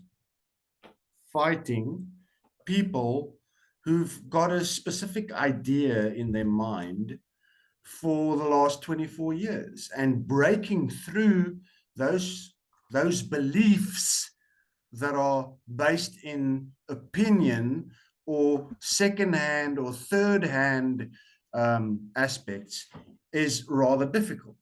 And you've got to keep in mind that the machine that was put into place to create all of this noise is just so much louder. What did Dr. Wood do? She went to court. She proved her case. They ignored the law by not listening to her case, and she wrote a book. And any person with intellectual humility who takes the time to actually read the book, or just listen to one of her presentations with an open mind will immediately see the problems with the other government approved counter narratives. And that comes back into another contentious person who's been promoting Dr. Wood's work, and that's Dr. David A. Hughes out of the UK. And as he's mentioned, he's got his 3 camps of truth awareness. Camp 1 is the government narrative. Camp 2 is the, if you want to call it that, the government approved counter narrative, or the official debunkers, if you want to call it that, where you've got your truth tellers, your agents, your COINTELPRO agents, your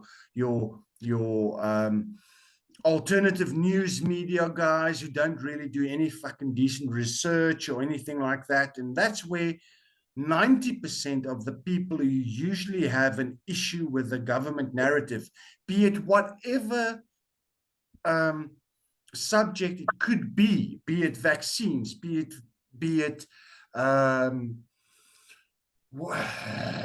what happened with the USS Liberty, what happened in World War II, what happened with anything like that. And then the third, and that's where everybody gets stuck, because it's something against the official narrative. And that keeps people from going deeper, because they think that they've now found a group of people who are now getting together to go against the government narrative. But if you go a little bit deeper and you actually think about what they are fucking presenting to you, you'll find out that it's not really correct. And then you move into Camp 3.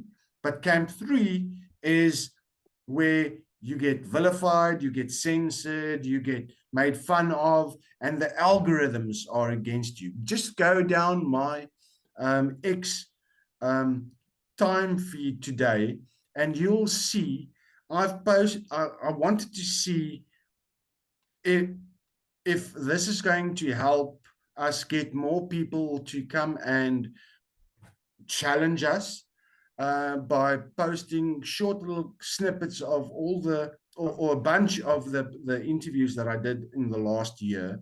And the algorithm has suppressed that, like 500 views. But as soon as you post something about the planes or whatever, you'll see those posts got 700,000 impressions. Mm-hmm. So yeah, and also it shows you the Camp 3 people are super suppressed. Mm-hmm. I don't know how much advertising MES or the rest of the people have done to try and get the word out there that we've got an open roundtable tonight. Even in the live chat at the moment, I put the link in there and told the people, guys, there's 20 plus people watching the live stream on YouTube. I don't know how many on the various other platforms. And but Mystic, guys, come have a conversation. Yeah, Mystic Bazaar is coming. Agree with us? Come chat. If you disagree with us, come chat. Yeah, it's not supposed to be a confrontational aspect. It should be a neutral learning experience and an exchange of ideas, and that's what we need. As far as I can see, the only people who are willing to have an honest discussion are the people who've looked at the work of Dr. Morgan Reynolds and Dr. Wood. All the other guys don't want to have that conversation. They throw you out of their echo chambers where they're at. Yeah. No, definitely. I was gonna say Mystic is here now. Okay, Shelly's in. Okay, Shelly's in, guys. Mystic Bazaar is in. Let's see. Wonderful lady. She's been doing super. Yeah. So Shelly, howdy. Yeah. So she doesn't want to show the screen, but it's all good. You don't need to show the screen. No. She's got a sexy voice. Okay, let's see. I don't think I've heard her voice. Maybe. I haven't either. That's. Oh yeah, because Okay. Hello. Oh, howdy. Hey, Okay. baby, how you doing, Hello. lovely? Okay, there's 9/11. Hopefully, All right, let's go 9/11. hopefully you'll be able to understand me because I've got a very strong regional accent. Oh, nice. That's great. That's a great accent. All right. No, that accent does everything All for right. me. All right. Bonjour. Okay. Yeah. Let's go. It's Irish or sounds No, it's like, the Midlands, England. It's called England. Black Country. Holy. Yeah, Okay. UK. Yeah. Okay. You're from a land far away, I guess. Very far away, yes. No, it's good. Yeah. So I sent the doctor those questions that you asked, and we'll see. Hopefully, I'll try to nudge her to interview you. That'd be quite amazing. Yeah, I just thought like people might pay more attention, short, sharp, little Yeah. snips. Yeah. You know, just having things that they can see with the noise gets people, with a hook. Yeah, and also once she starts, once she hears your voice, she might be more interested. Because it's pretty interesting. It's a great voice. Yeah. Thank you. Yeah, and and thanks for your posts are taking over the game on TikTok. Yeah, well, they've been like really bad today for some reason, but Yeah. yeah, they've been doing quite well. I'm now a content creator. No, well, some of them are. Yeah, you can see the recent ones. It's like. Yeah, they're like under 100 it's today's for some reason. Yeah, and like I have a smaller reach when I post my video, so my math videos get more than yours, like they're on recently. But I have like a much smaller audience. But when I post on YouTube, my math videos don't get much. It's like it's weird. I don't know how these algorithms work. I don't know how. Yeah. I mean, last week I had 200,000 views on one video. Yeah, and then today I've had less than 100 on all my. I think I've posted 3 videos. I've had less than 100 for some reason, but it just gets up and down because it's Christmas and they're pushing out all the TikTok shop. Apparently, everyone's views go down, but didn't expect them to be down that much. Yeah, that's how it is. But also glad that you're on Hive. So you're one of the few people that actually took up my Hive request. And I think your Hive account's worth. We're gonna do a quick check. I think I'm $7. That's pretty good. My phone's gonna die, so I gotta go again. Okay, yeah, okay. I see Matt's gonna charge his phone. He might be back. Yeah. So again, on Hive, so it's pretty good. $7 just for posting occasionally. But also, are you gonna post like how you do on Substack, like because? Yes, I am gonna do it. I've just been in a deep dive on United 93 and Shanksville, so I've been doing that. But I'm gonna transfer all those articles over. Yeah, for sure. Onto Hive because I want to. How do you like when you're finding articles and things? Because a lot of things are scrubbed off the internet when you get finding links and things. Yeah, that's why. Evidence. Yeah. Well, that's why I post on Hive, so I know it's there. But also, just for some reason, when I click it, it doesn't go. Just a pro tip: when you put these links, typically after that question mark, those are just tracking codes, so you can actually remove them. So I'm learning. Well, yeah, I think it's blocked on mine. I need to like copy it like this. Okay, so for some reason, if I click it, it's blocked. I have to the tracking. I think my browser blocks tracking. So yeah, but yeah, so this is your Substack. No, you're doing a great work here on there. And yeah, so like about the links and so on, I was gonna actually mention because Dr. Judy Wood's website, speaking of links, gone. It's gone. It's changed. I did some like the AI video things that I did. I've updated them. I'm gonna have to go back and so you need to change them to Dr. Judy Wood now. So basically, Judy Wood, they got Andrew Johnson to update this quickly, and they're trying to find the person. So the person who runs the domain name, I think Nyla Revisionist could probably tell more. Basically the guy who makes the domain name is gone. Who pays for it? This drjudywood.com is gone, and not responding. Sorry, on the podcast. Sorry to interject. Oh, sorry to interject. I had a conversation with Andrew Johnson. I think last week. The interview is dropping on my Substack on Sunday morning, 9 a.m. US New York time, where he goes through all of that, and then also the 9/11 truth movement and all of that. So it's going to be a good one for people to listen to. And he goes into the whole domain and the dramas with regards to I'm sure I've watched that. How have I watched that? Yeah, and when is that? I shared that on our private Telegram group. That's I thought I was going mad then. I was Yeah. I'm sure I watched something with you and Andrew Johnson. That's all right. I've seen it.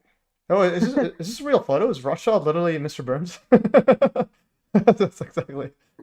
Possibly. Yeah, that's pretty good. That's actually quite amazing. No, this is a great stuff there. And again, about the this stuff disappearing, stuff will disappear. Like we showed the Iran guy on Substack, even Substack. So Substack, I think. Well, apparently, the UK, we've got to do like photo ID and verify. So I don't know how long or when that's going to start happening. So really, some people are leaving. Yeah, apparently, because they've got that stupid online safety. That's coming up. Apparently on Substack. Okay, and I haven't looked. I've got to look into it. Yeah, but I was gonna look into it, but I want to play this quickly. This is apparently the voice of that voice actor, Chuck, the guy that I yelled at. Yeah. Yeah. What's your take on our discussion there with him? What's your take? Because I just can't handle and also he's a voice actor of a girl. He's a voice actor of a girl. So I thought this whole time was voiced by a girl. So this is an Android 17 in Dragon Ball Z. I'll play this. Let's see if it's his voice or not. Just noticed you were. Do you need something? It is his voice. I can't watch it the same anymore. So he's the voice of a girl. You were having some trouble. Do you want a little help? Don't worry about me. Fighting that little beast made me start thinking about the animals I left behind on the island, and so I let my guard down. Now to fight like I mean it. You bastard! How dare you hurt my Bicol! Okay, so he's the dark-haired girl.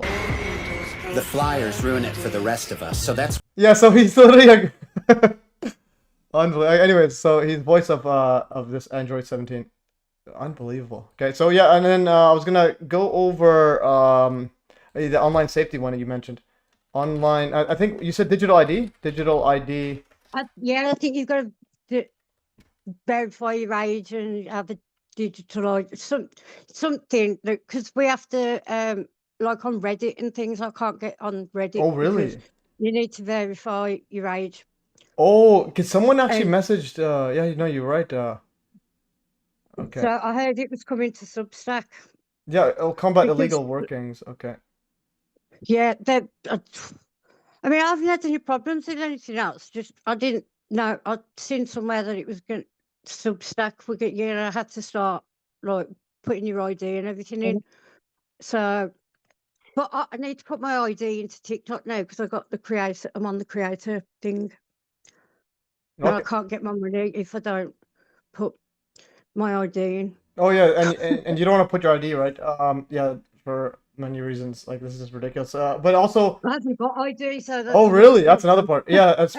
Yeah, I don't have photo ID. Oh yeah, and so you don't have ID. So how do you get by? That's hard to do. But also about the ID, someone actually remember that this is the person that was replying to you, the Blue Sky Maiden. Yeah. So she actually replied to me, saying about the John Hutchison stuff there, and then says I've heard many people mention, and then basically I said John Hutchison has written in a sworn affidavit during Dr. Judy Wood's court case, but I put a link to my X account, which had a link to my Telegram. So it's like links on links on links, and then there's a link I have to change it to Dr. one, and then but the person said. They were being funny with me, and one of the other, like this other woman that had commented, and she'd said something, and then I couldn't. It just started with all these comments. Look, I want to see videos of the cars flipping and levitation. Yeah. Going on, and I was like, well, I don't know if there are any, and she was asking me questions. I was like, look, I'm a beginner at the Hutchison effect. I'm like. What I know is what I put in the article. My articles are like learn along with me kind of thing.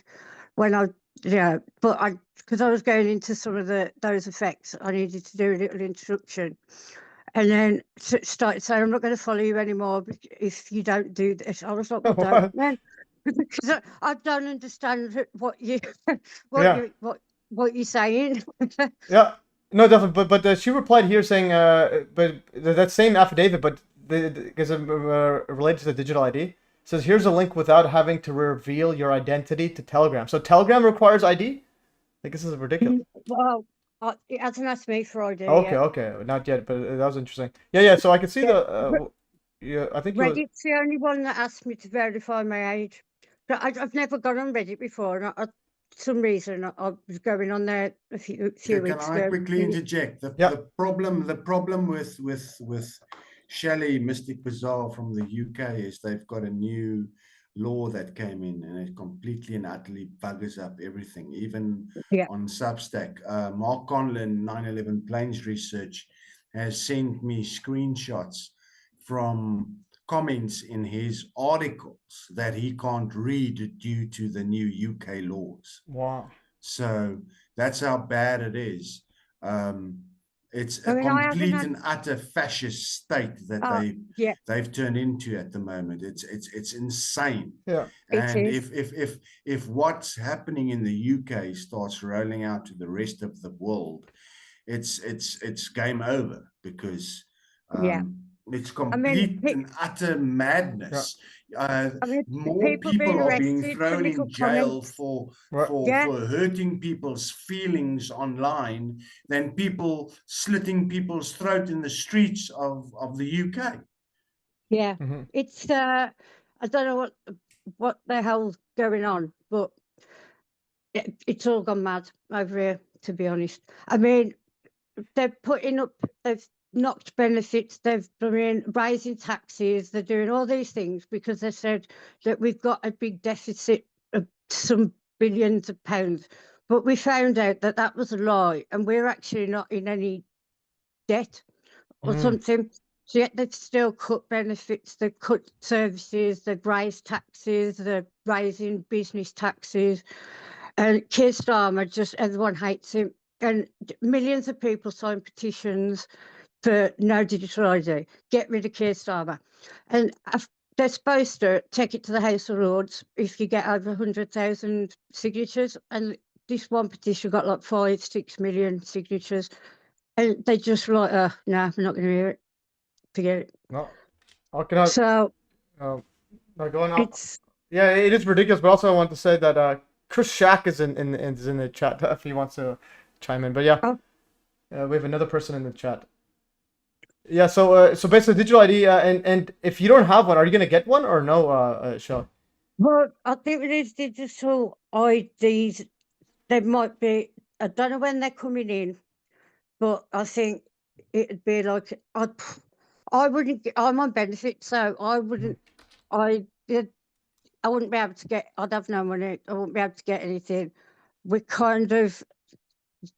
There's a lot of things going on that people are like going on in the background to do the protests and things, and they're raising the flags and but the protests are getting more and they're getting bigger, and there's things arranged for everyone's dropping tools for a few days, everybody, and it worked out if 15% of the country did that, it'd wreck they'd have to listen.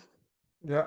Not, but we're trying, but then you got people trying, but then it's going to turn how they want it to turn. They want us to turn violent and get, so they could be like, oh, look, it's causing all this violence. So for your safety, we need to have these, and everyone like in the country were like, something's happening, something's going to happen. So God knows. But I mean, I'm getting an ID, but not a digital ID. It's just a proof of age card. Okay. Which isn't anything, But that was just from a TikTok and to get into raves, because I'm 41 and I nearly didn't get into a rave because I didn't have a photo ID. Let's hear what C Shack has to say. I think C Shack, but I think he said that he's trying to work on the audio. I can hear you guys, but can't link myself in. I may need to use the laptop I have for next time. So he's trying to figure out how the audio to connect. So if you can figure out how to connect, you should be. You're unmuted. I don't know why. Just try speaking, Chris Shack or something. Yeah. So digital ID. It's supposed to be a debate December 8th. Like, how do they get all these laws passed without anyone, like, while people are protesting? They usually push that shit through on a Sunday or on a Friday afternoon when nobody's paying attention. Or that's when some like big events happen, like when someone goes around stabbing a few people, and then everyone's focused on that. Yeah. And then they'll slide in something quietly, or they'll do something that everyone thinks, oh, and then they'll hide something underneath it. Yeah. You know, but they've all the English. We've always hated whoever runs the country, but at the minute, I think he's probably the most hated person. Oh. You know, he's the most hated prime minister we've had. Yeah. But we're never happy with who is running the country. To be honest, I don't think it matters who, but he's really a puppet. Yeah, and I think a digital ID is also in Canada for people who have benefits or welfare. I think they had something. Well, they're saying you won't be able to get you've got to use it for your shopping. You've got to use it to get your benefits. You've got to use it to pay taxes. You have to. You can only buy certain things, and when I don't really understand because I don't pay much attention to that. Just hopefully it won't work out how they are expecting it to, because a lot of people won't accept it. Mm-hmm. If everybody didn't accept it, if we all teamed up, then I wouldn't accept it if everybody else was going to do it. Yeah, no, for sure. And also, someone is actually commenting about you. Says, guys, I got her into the rave arguing with the bouncer. So you were arguing with the bouncer at a rave? Well, they nearly wouldn't let me in because I didn't have photo ID, and I'm 41. Mm-hmm. So, I wasn't arguing. I was just like, I'm 41. I don't think I really need ID to get in. Yeah. But that's why I've got to get a little proof of age card, just mainly to get into when I go to the rave. Okay, so they wouldn't believe that you're 41. Well, no, they believed me, but they're like, no, you have to have ID. I got in the end. Okay. Yeah. So, right to work. Just to make sure. Yeah. Yeah, make sure that there's no problems next time. Yeah. Yeah, it says right here, digital ID will be mandatory for right to work checks by the end of the parliament. What in the world is right to work? Oh, checks, right? Oh yeah, you've got to have the digital ID to be able to work, because they're saying that it'll stop the immigration. Oh wow, yeah. And the people from illegal workers. So you've got to have a digital ID to be able to work, to earn money, and you've got to have the digital ID to be able to get benefits and access the NHS. Mm-hmm. And and your bank. They're tying it all in. The benefits people, and not just people on benefits, that there's a new law that's slid in where they can check anybody's bank, what's coming in, what's coming out. Really? They can freeze it. Yeah. I seen someone talking about it the other day. I didn't really, it's. Mm-hmm. I don't really pay that much attention. I just float about in my own little world until it actually just affects me. It's not affecting me. I don't pay attention, but there's some sly things that are coming through that no one realizes about. Yeah, and it's all under this immigration setup where Trump's like, we're gonna stop illegal immigration. They're letting all, they're the ones letting all the immigrants come in, because the two blokes got arrested because they went over to France and showed how easy it was to stop the immigrants from getting on the boats and coming over. Mm-hmm. They were stopping the immigrants from coming over, and they were showing this is how easy it is, and our government aren't doing it. They're letting them in, and they're giving them hotel rooms, like 4-star hotel kind of rooms. When they get all their food paid for, they get like the laundry done, they get snacks, they get a phone. We don't get, we don't get all this. They get free heating, free gas, free television license, and the British people were on our asses. and they're staying in nice hotels. Yeah. But yeah. No, this is again, it's all part of the plan. They bring them in, and then they say we need to stop them, and then it's all digital. men. It's all it's all like fighting age men that are coming over. No women or kids. These hotels are just full of like say 20 to 40-year-old men. Yeah, and this is actually before Trump even became president. He says that he will complete the biometric entry-exit visa tracking system, which will be on land, sea, and air, and digital. Oh, that's obvious. So basically, he has actually like kicked up. He has been doing that, hasn't he? He's got kicking out all the immigrants. We're just letting them all in and giving them money.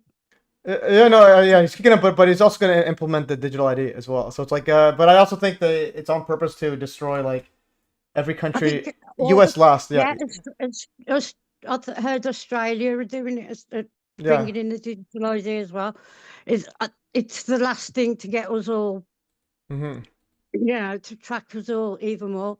But that's when they'll probably have some big event so that everyone will want to be like, oh, we need this, like they did with 9/11, and how everybody wanted war. They wanted the extra protection and surveillance because they thought that that's what we needed. So they agreed to that act that got put through.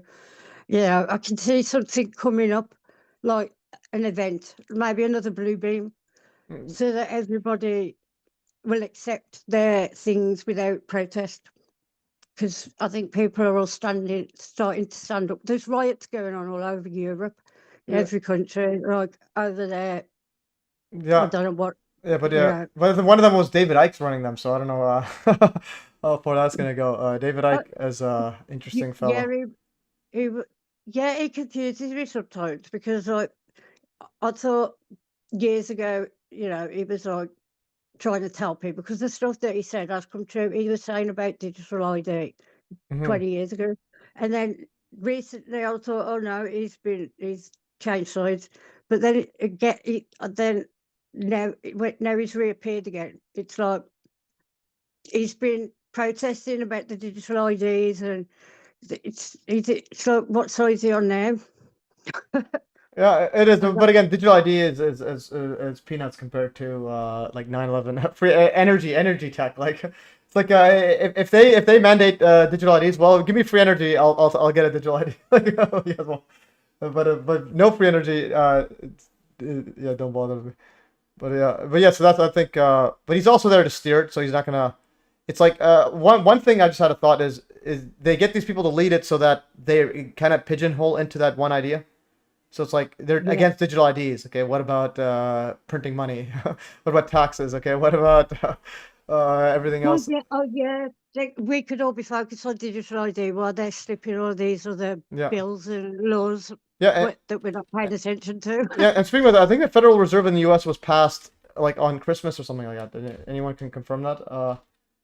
Federal Reserve passed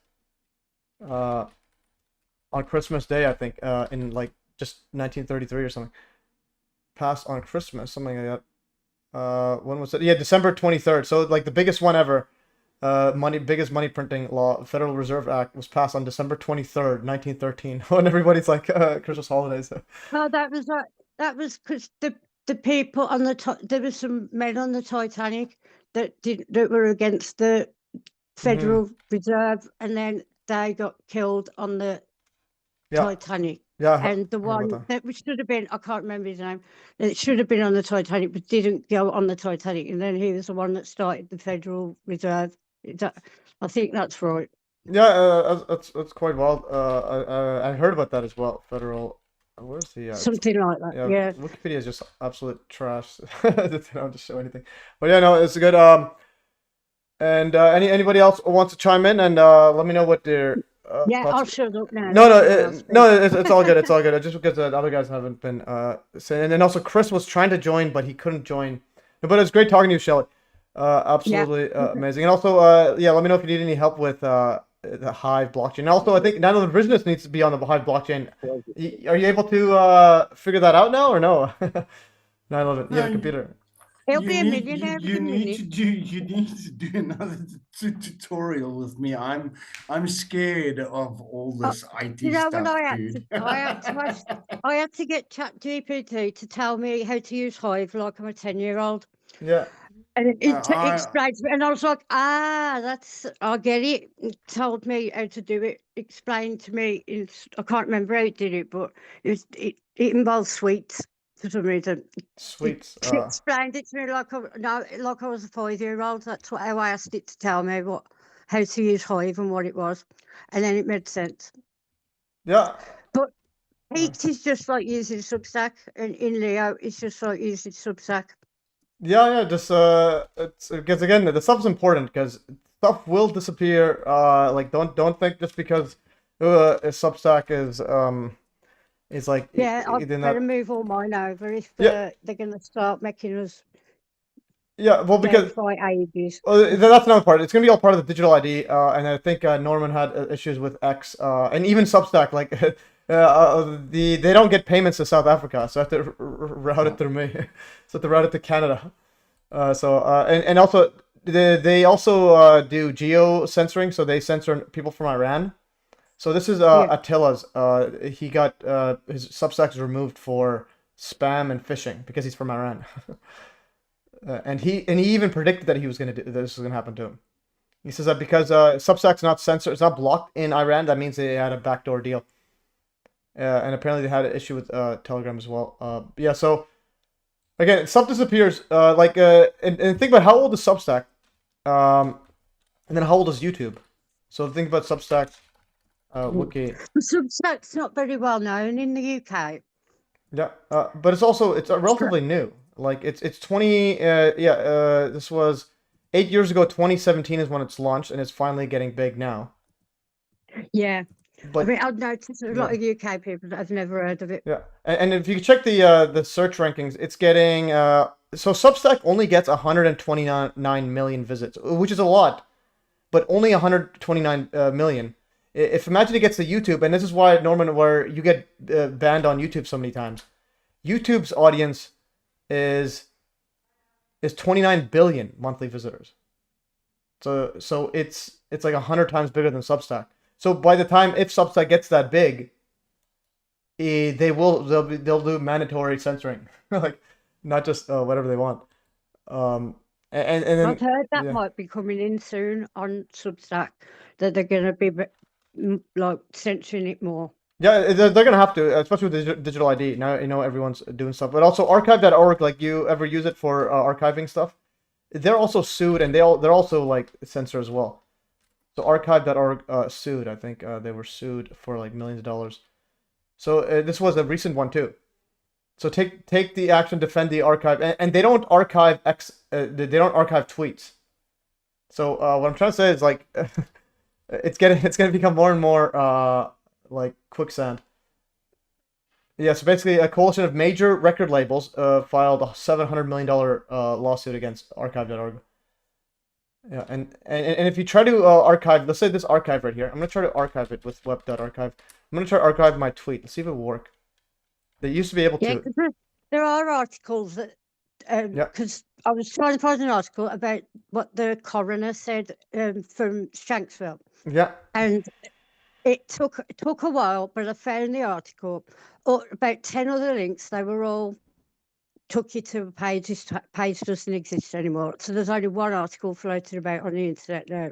If that's gone, then that information goes. But I did find the video on where you are now, that way back. Yeah, but I found the video of him saying it. Oh, that's great. Took a while because YouTube is, you have to go through like the 7-hour news.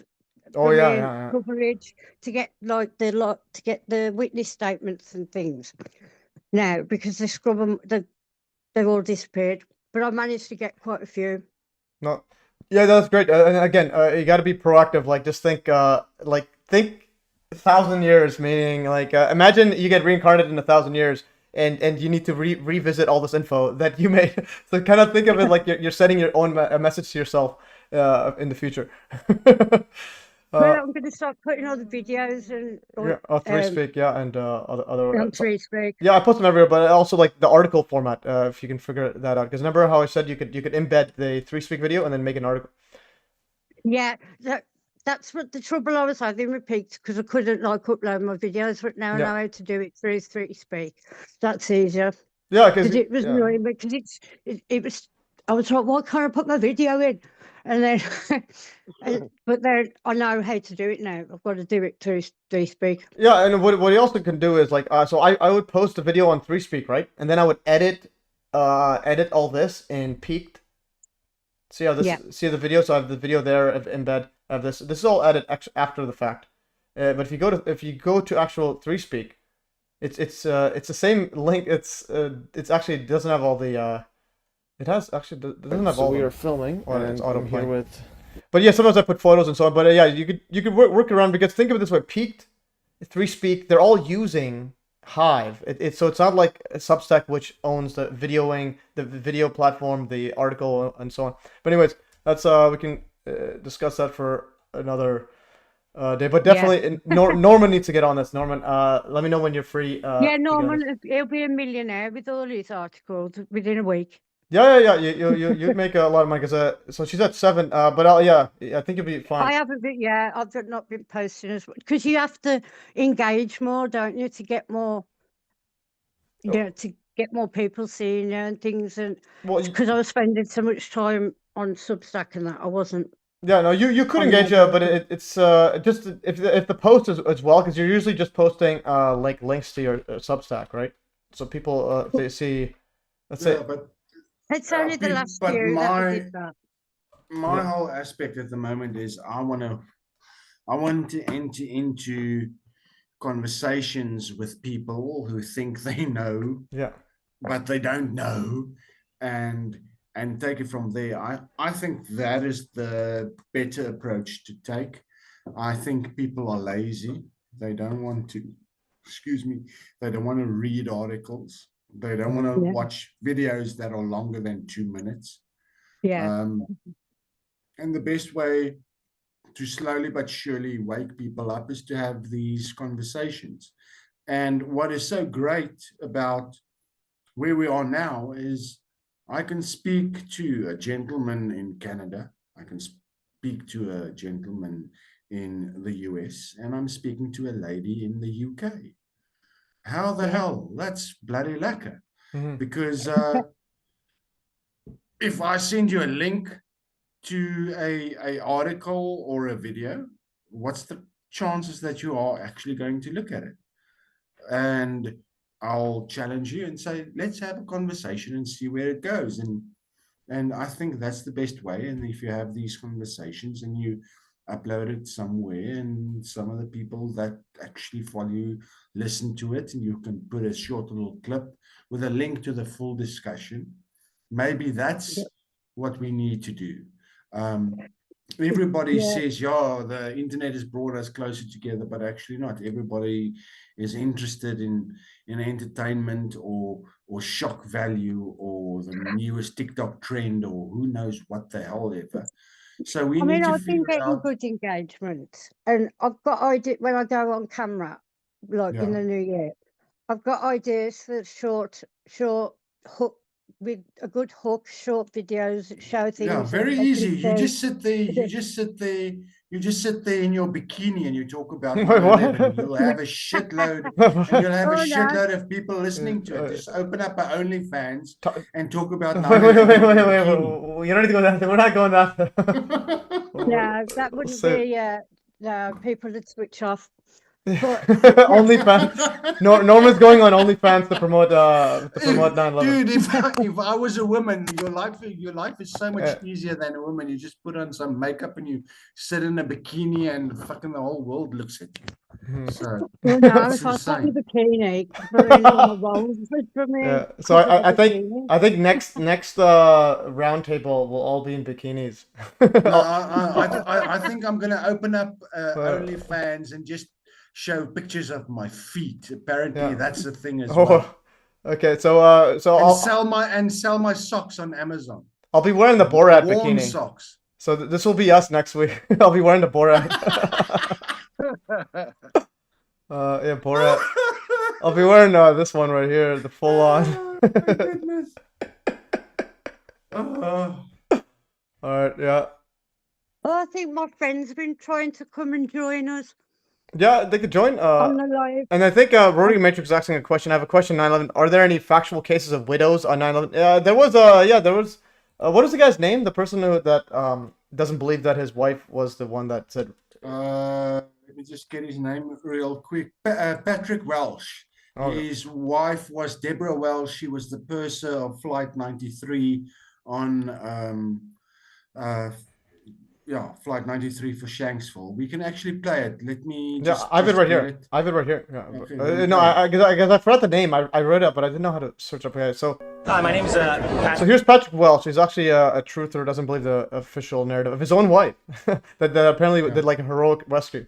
Welsh, and my wife was Debbie Welsh, and she was the purser on Flight 93. She was the lead flight attendant on Flight 93 that went down in Shanksville. I've been a 9/11 truther for a little over a year now, and only recently have I discerned that Debbie's flight was really the probability of it being this heroic,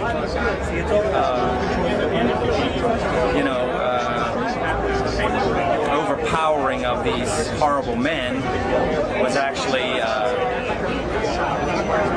a much more sad, tragic ending.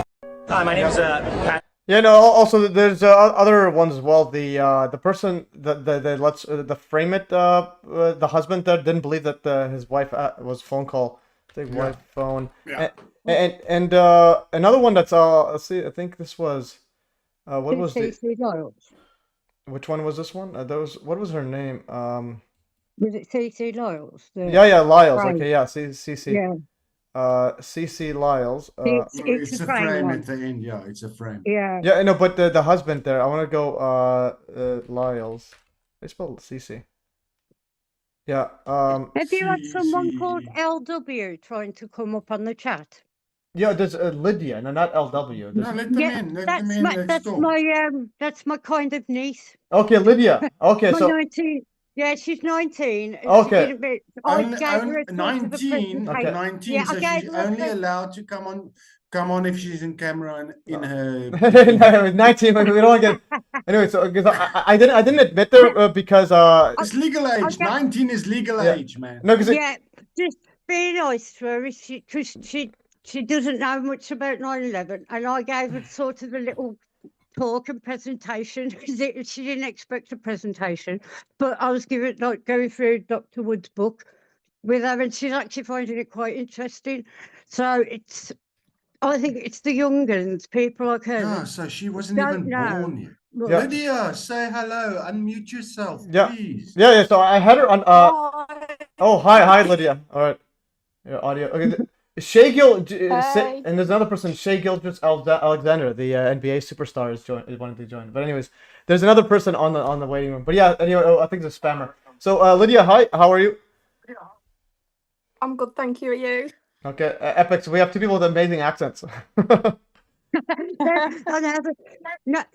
one in this country likes our accent. Oh really? Oh man, that's Yeah. yeah. Okay. And Stephen on the chat says Norman is scandalous. Scandalous, why? No, it's the I'm just a dirty old man, that's all. No, he's the South African charm. It's a. Actually, we have three people, yeah, including 9/11 Revisionist. He also has a good accent too. So I think the only people that does accents just me and Gary. No, the American ladies loved my accent when I was living in Durango, Colorado for 6 months, man. All you needed to do is go to a bar, make sure that you push in between two girls, order a drink, and both of them are like, "Where are you from?" And then sometimes it had a happy ending. Sometimes. All right, let's go. Only sometimes. All right. No, okay. Yeah, it's good. Yeah, so Shelley, you were trying to convince Lydia about 9/11, and Yeah, Lydia, are you convinced? Lydia, let's have a conversation. Are you convinced, or should I start yelling like I did at the chat guy? No, I didn't start yelling at her. It's because she just basically knows the official narrative, and I was trying to explain to her. Look, watch this Yeah. video, the Spire video. Oh, that. And Yeah. she was finding it really interesting, and she's joined my Substack. No, that's So good. But she also, wants yeah. to learn. Yeah, and the sphere one here, like this one is very, very, very important. Like you made an article on this as well. Like these buildings, they're 1,300 feet tall. So what's the tallest building in like where you guys live in the downtown area? Do you know what city is it? I'll ask Rob. What city are you guys in? Or like what's the nearest like downtown that's a tall building? I'd say the nearest city is Birmingham. Okay, Birmingham. what is the height? Guys, you Yeah. are not giving Lydia a chance to speak. Oh yeah, Olivia, speak. Go on, speak. Because he's. I'm here. Yeah, we're giving her. Oh, yeah. What? Okay, Lydia. So I've got a question for you, Lydia. Okay. So you've had a chat with Shelley. You were Yeah. born way after 9/11. You've seen the 2006. videos. You've read about the government narrative and all of that kind of stuff. So after Yeah. seeing the government narrative and having a chat with Mystic Bazaar, aka Shelley, what are your thoughts? What questions do you have? I've got not enough thoughts, but loads of questions. So you tell me. Okay. Go. Shoot. I had an argument with a guy the other day, and I think I convinced him by showing him the F-4 Phantom jet crash into the concrete block. Look at the debris field instantly upon the nose contact. Where's the debris on 911? I think it finally sank in on him. He quit arguing. Yeah. Okay, but let's hear from Lydia. Yeah, I was gonna ask again. So Lydia, which city were you guys at? Where I was asking the tallest building, just to give you guys some context of the WTC. So what was the Birmingham. Birmingham. Birmingham. Okay. Birmingham, Alabama. BU. Alabama. Birmingham. BU. Are you in Alabama or in England? Birmingham. No. No. Yeah. We're the original Birmingham. You copied. Okay. What is the tallest building? A height of in Birmingham. What? UK. Yeah, UK. England. UK. Probably not very tall. I can't think of any. Yeah. Oh, this is expert. Let's just do auto. Just do a quick one. Let's do it quickly. Okay. Yeah, but she can say because she lives there. Yeah. Well, yeah. So what? Yeah. So it's this five. I wouldn't know. It says 509 feet. Okay. Yeah, but we need stories. Yeah. So 51 story towers. 51. Yeah. So take the Birmingham, the tallest building in Birmingham, double it, and more then than add another 20 floors to that. More next to it. No more, because so here's the thing. So when you think of feet, 10 feet is approximately 1 story. So whenever someone says, let's say 1,000 feet building, that's roughly 100 stories. So okay, scroll down and it says 51 story tower under construction. Yeah, but the current one is 49. So the WTC is almost 3 times bigger. Because it's 110. No, it's 110 story, but it's that's above the lobby. Do you get what I'm saying?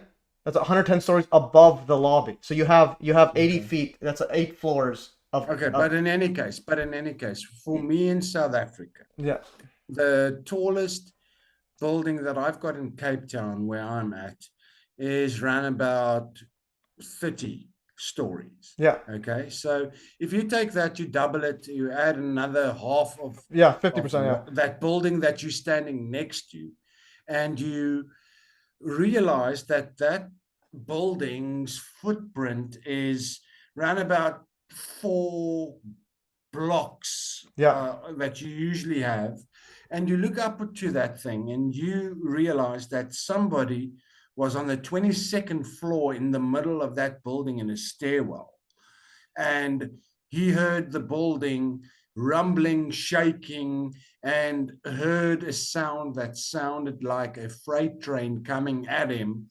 And he then curled up into a ball.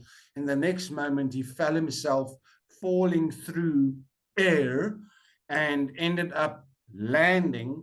And when he basically came to after an hour or so after being knocked out, and he looked up above him, he only saw blue sky. The 90 stories above him disappeared.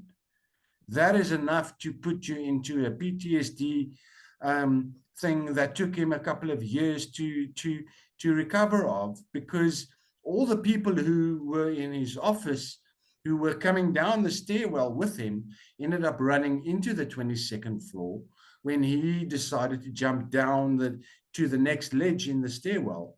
And he's the only one that survived. And when he woke up, the little perch where he basically woke up from, he had a void under him, nothing above him. And when the firemen came to him, they thought that he was just another fireman or somebody just sitting there, and they had to get cables and ladders to him in order to get him out of there. And he ended up being home with his wife at 8 o'clock that evening.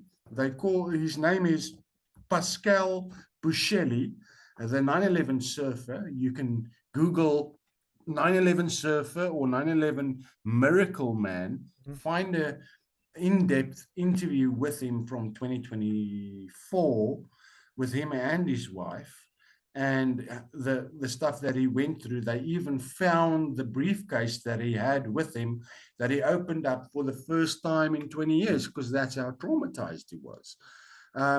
And he wasn't the only survivor in the North Tower. There were 15 other people. Another lady, her name was Michelle Guzman or something like that. She was the last person to actually be recovered out of the rubble of the North Tower after 20 being buried for 24 hours. And the other 14 first responders talked about how they experienced strange anomalies and weird things, and thought that, oh hell, a 500,000 ton building has just collapsed or something weird has happened. And if they need to come rescue us, it's going to take weeks for them to pour through the rubble. The one gentleman mentioned that the guys were radioing and basically saying, but where are you? Where are you? They said, ladder 6, we are second floor, North Tower. And he kept on repeating that. And eventually he heard people on the radio stating, but where the hell is the North Tower? So if you want to go revisit 9/11 and just focus on what the first responders had to say, there's still a lot of disinformation in there talking about heat and all of this kind of stuff. But listen to what the firemen had to say, and it's in a documentary called The Miracle of Stairwell B. It came out in 2006. You can find it on YouTube. And they describe a building above them that disappeared. And they weren't burnt by falling molten metal. They weren't blinded by bright flashes of thermite going off or nukes going off. They didn't die of radiation. They didn't go deaf due to loud explosions going off. They weren't blown to bits or anything like that. Everything around them disappeared. There's actually another testimony of another fireman stating that they were on the 3rd floor and the stairwell around them was disintegrating. And the guy's like, how the hell can this be happening? The stairwell is disintegrating around us, but the so-called plane is 50 stories above us. Something wasn't right, man. And these are the very important testimonies that gets completely and utterly ignored by the 9/11 truth movement because it doesn't fit their narrative. And it's sci-fi. Just imagine you're inside a building that's 110 stories high, and the next moment when you wake up and you think that you're buried under at least 15 stories of rubble, all of a sudden there's a beam of light coming through, and it takes 2 hours later the guys break through on a section where the light is coming in, and they pull you out of there, and that whole building that used to be above you is gone. It's weird. Yeah, that picture that you're showing now, that's the 27-foot high sphere in the Thompson Plaza that was right next to both of the towers, and that piece that's there with this American flag draped around on it is one of the numerous lampposts that circled that sphere. And on September 12th, the people thought that that sphere or that lamp was the North Tower's antenna. And that is how the disinformation was given, and how people who were there, first responders, just couldn't fathom what they were seeing. And this is one of the aspects that I would love to be able to do, is to go to America and go speak to these gentlemen that survived in the North Tower, play Dr. Wood's presentation that she did in 2012, and then ask them about this. I've got a conversation lined up with one of the persons who were partaking in the cleanup operations. He sent me a bunch of pictures that he took himself of the day. So, yeah, dude, I'm going to write an article at the end of the year stating, this is my plans for 2026. Guys, people, just, if you want me to get on a plane and see if I can actually get into America, if I haven't been flagged for another reason on their visa applications, and then I would love to go speak to these. Yeah. And also the scammer Chuck, he just tweeted at me. He says, wait, he says, if I were Judy Wood, I would be ashamed to have Matthew Slid advocating my ideas. He's rude, vulgar, repeatedly allowed. Repeatedly allowed? I didn't allow it. They just some random guy just joined it and made it. Oh, without having any like, I didn't even know. Yeah, MES got angry. Yeah, no, I got angry because this guy, and literally he's saying I allowed this. Think about it this way, and they only came in after he joined. All the scammers joined once he joined. He's not really competent community. Go away, evil troll. It was entertaining anyway. No, the guy's an evil like a guy. I don't like this guy is such an absolute troll. It's ridiculous. But anyways, I've mailed him. He's mailed me, and I said, okay, fine, I'll have a conversation with him. And no, I know, but I can't handle like these absolute liars. It's like so it's a wonderful learning experience, and one shouldn't be too dismissive at the beginning. There's a lot of good intentioned people out there that have been co-opted into believing bullshit narratives, and they've never really thought through the points that they've bought into. The thing is, remember, if you go back to World War II and Goebbels and his whole statement of tell a lie, tell it big enough, and repeat it enough, then it'll become the truth.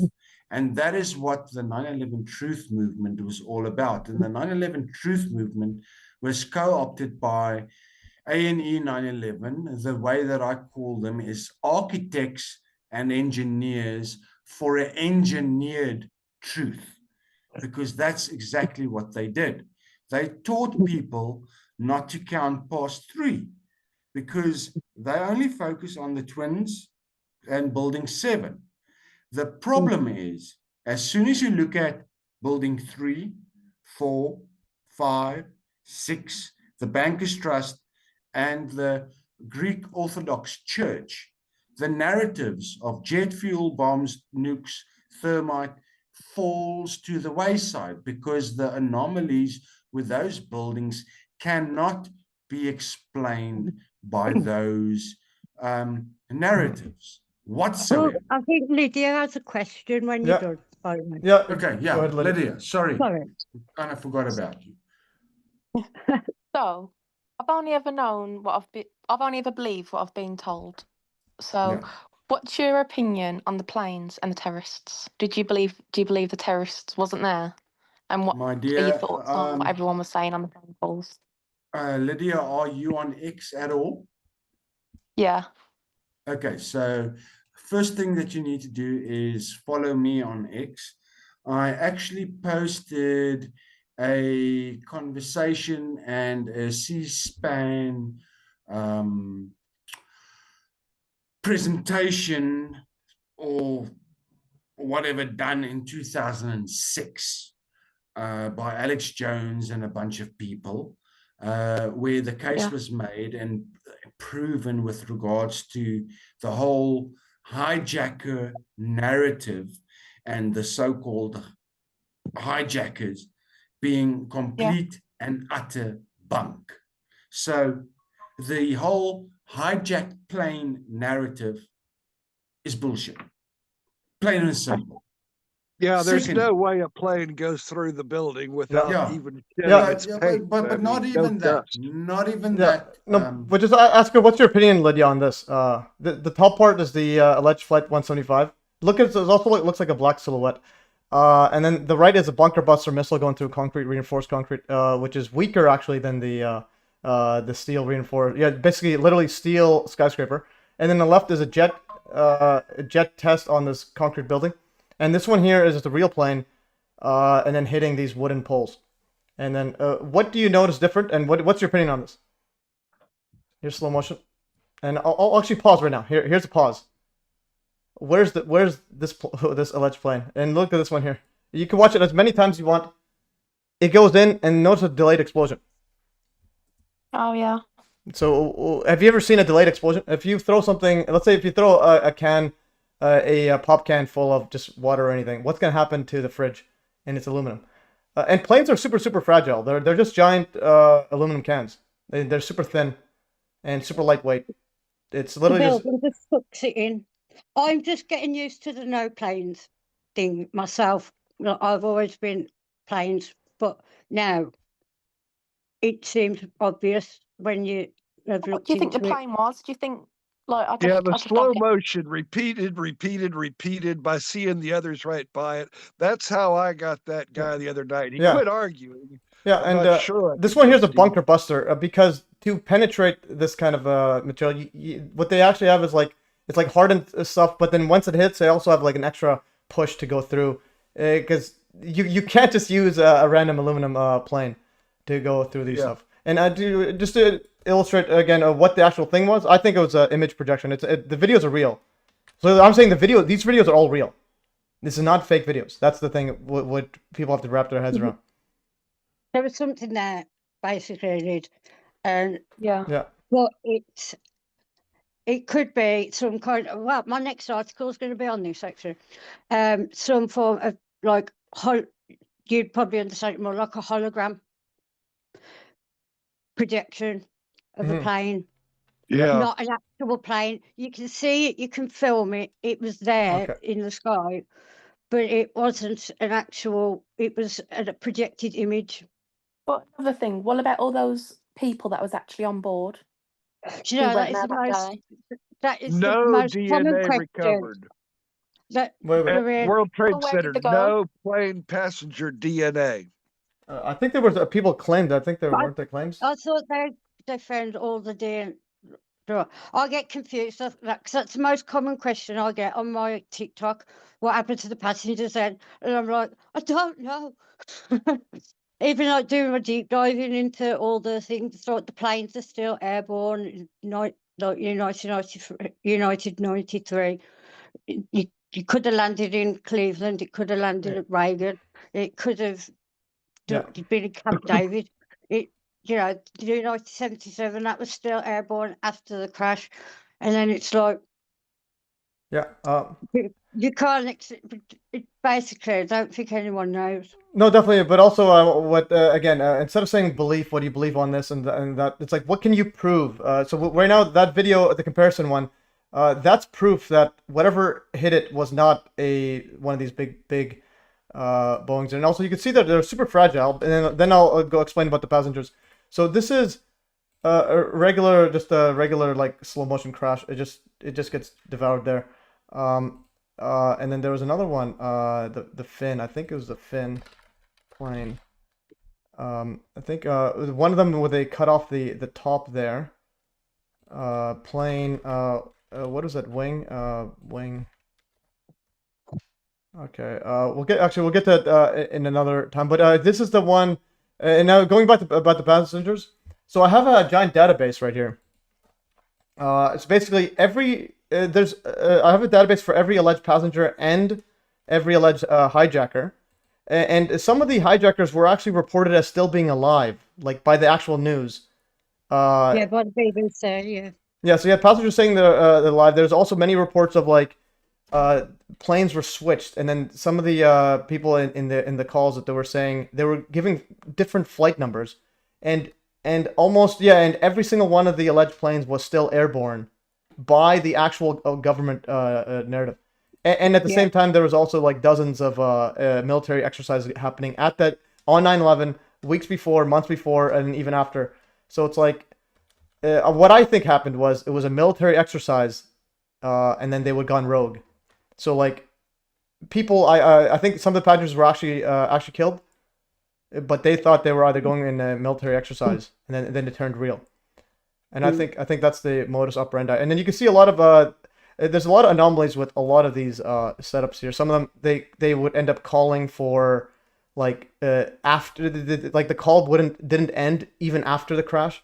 So two of them on United 93 went on for like over an hour, like after Beamer and Glick. Yeah, and some of them also this was the passenger. So I have a giant. If you go to my Telegram, you can search passenger and you'll see a whole bunch. But there's I think photos before this one, I think this photo right here, for example, the memorial of some of the passengers like Mark Bingham, they were actually like the metadata was actually made before 9/11, and that's not easy to change the metadata. So it's like, what are the odds? Yeah, so the metadata, this one's August 30th, 2001. Is Mark Bennett. I didn't know that. And it's not just one. It's like several of them. You go to another one. I think another one. This was person called for 21 minutes after. But I have this one here. This person here, Timothy Ray Ward. If you check the metadata, January 11, 2000. Like and it actually says, but then in the metadata it says Timothy Ward, who was aboard United Airlines flight 175, December 11th. So the question is, the metadata says the caption, but so it's like, can you? It says created 11, so it's like, did they just change the metadata without changing? Apparently, if you change the metadata, this changes it. So the question is, did they add this after? And I haven't seen any good reason. And it's not just them. There's a few other ones. September 8th, 2001. This photo is created. It has this metadata, and it talks about. I think there's another one. That was this guy. There's another one. This woman as well. This one, this person took a screenshot. I couldn't find the archive one because again, speaking about the website disappeared. The website disappeared to find from the archive. And then this one is this one 2001, January, February, March, April. Yes, April 3rd, 2001. So it's again. So you think they were part of the military exercise that were going on, and landed somewhere, and then were taken out. Yeah, land somewhere taken out like that, or however many different ways of taking people out. I think Judy would say that one time. Like, and some of them, I think not all of them were taken out. Some of them maybe they were disappeared, and also you'll see some of them were astonished at the calls. Phone call. I think phone call. Some of them said that they were. I think I'll say call wife.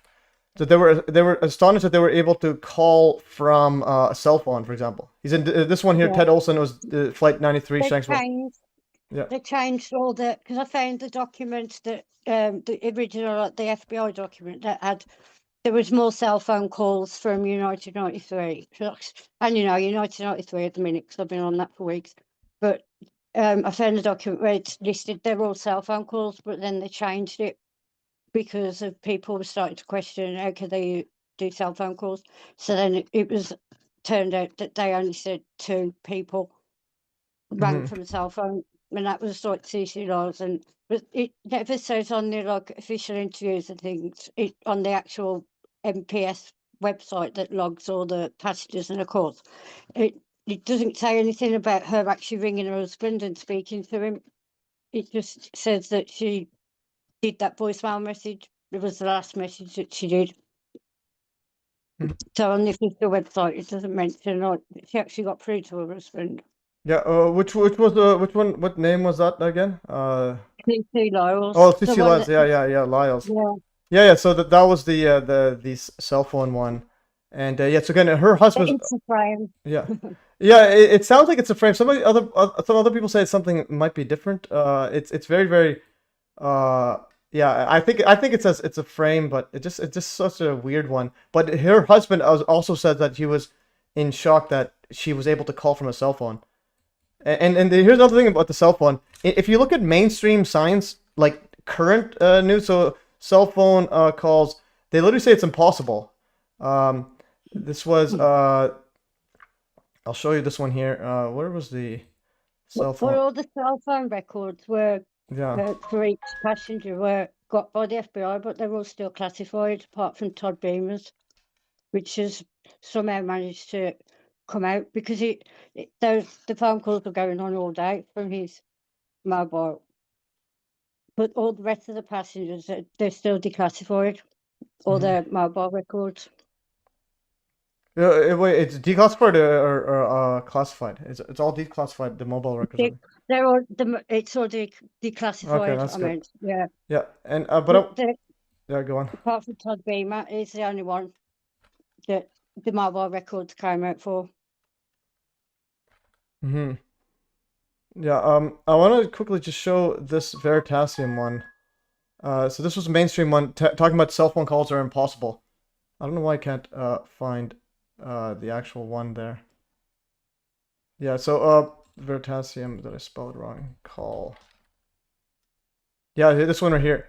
So if you watch this one from Veritasium, again, they even say that it's not easy to call. So about the passengers and so on. So basically, we can theorize about what they were, but these weren't the ones that impacted the buildings. Like that's just not happening.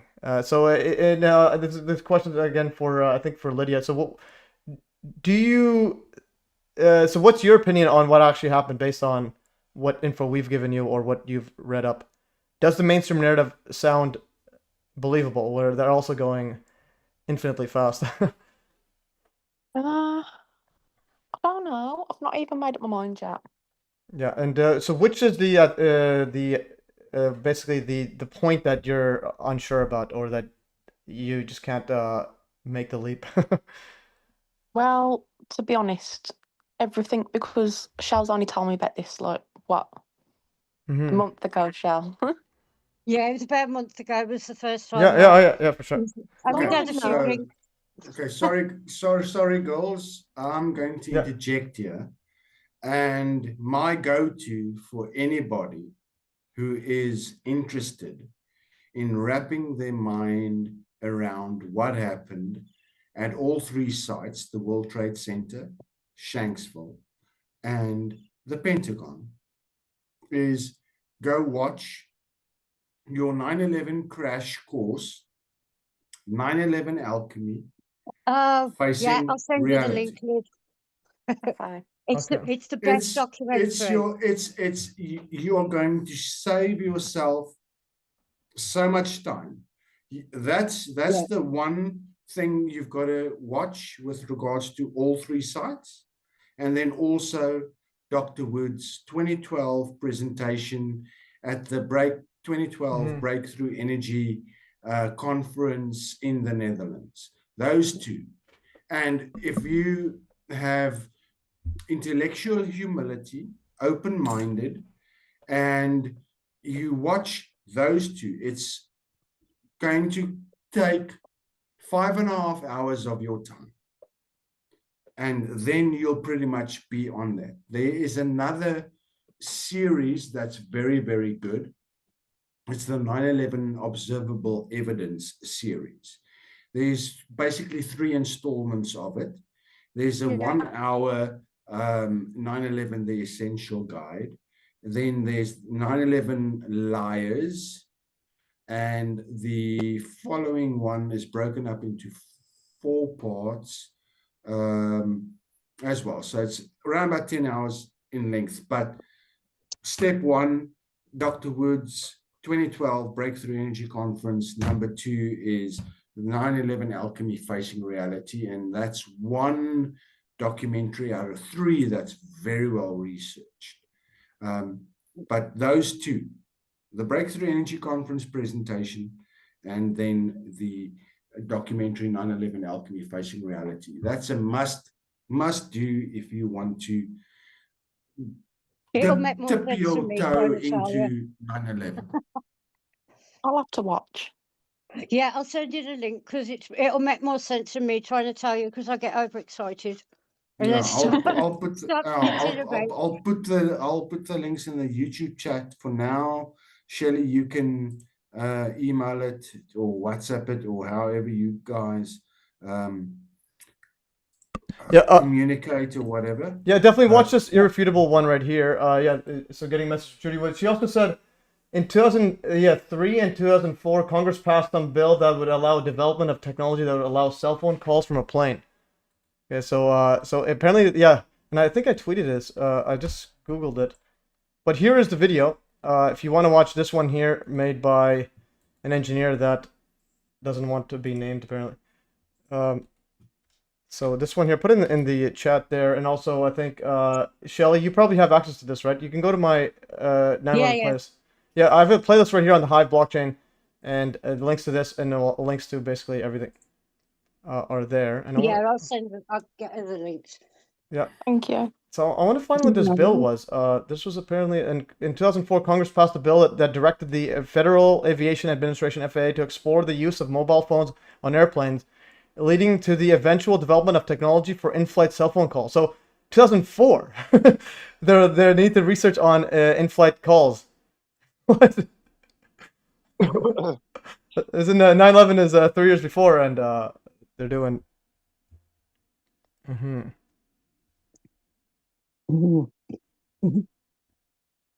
I've still never been able to ring from my phone on a plane.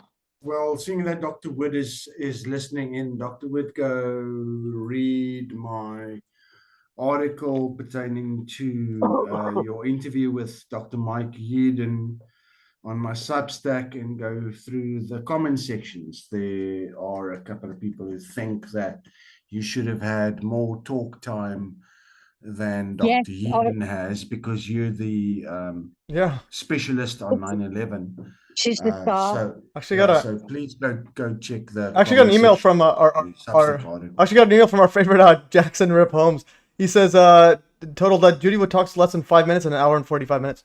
Interesting. Yeah, she should be the one speaking the most. Yes, I did know. I watched it. She did struggle to get a word in.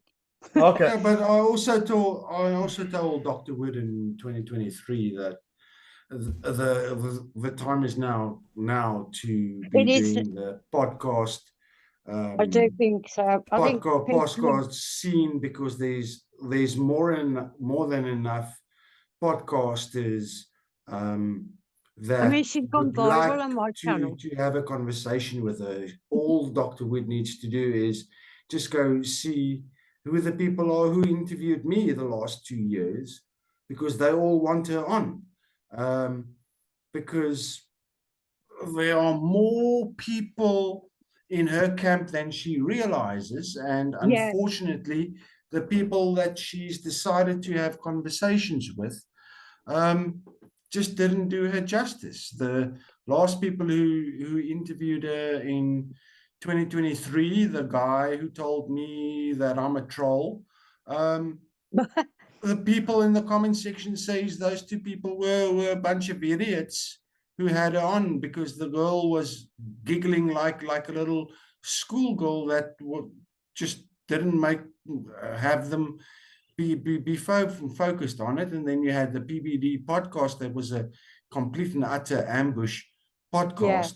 But all the people that I contacted and people who had me on were people who just couldn't get a hold of Dr. Wood. So I was the next best thing. And that's it. And if I, for one other reason, didn't present it 100% correctly, well, then just reach out to them or just answer their emails, because they've been reaching out to you. Dr. Malik had Andrew Johnson on, reached out to Dr. Wood. She didn't answer. All the other people mentioned exactly the same thing. So I think I get more comments. People want to hear from Dr. Wood. She does. I mean, I get more comments than I expected about on my TikTok from people saying, "Oh, check out Dr. Wood," and I'm like, "Oh, she's pinned to the top of my page, you know," and she's gone viral, like nearly over 160,000 views on the two that I've pinned. It's the part.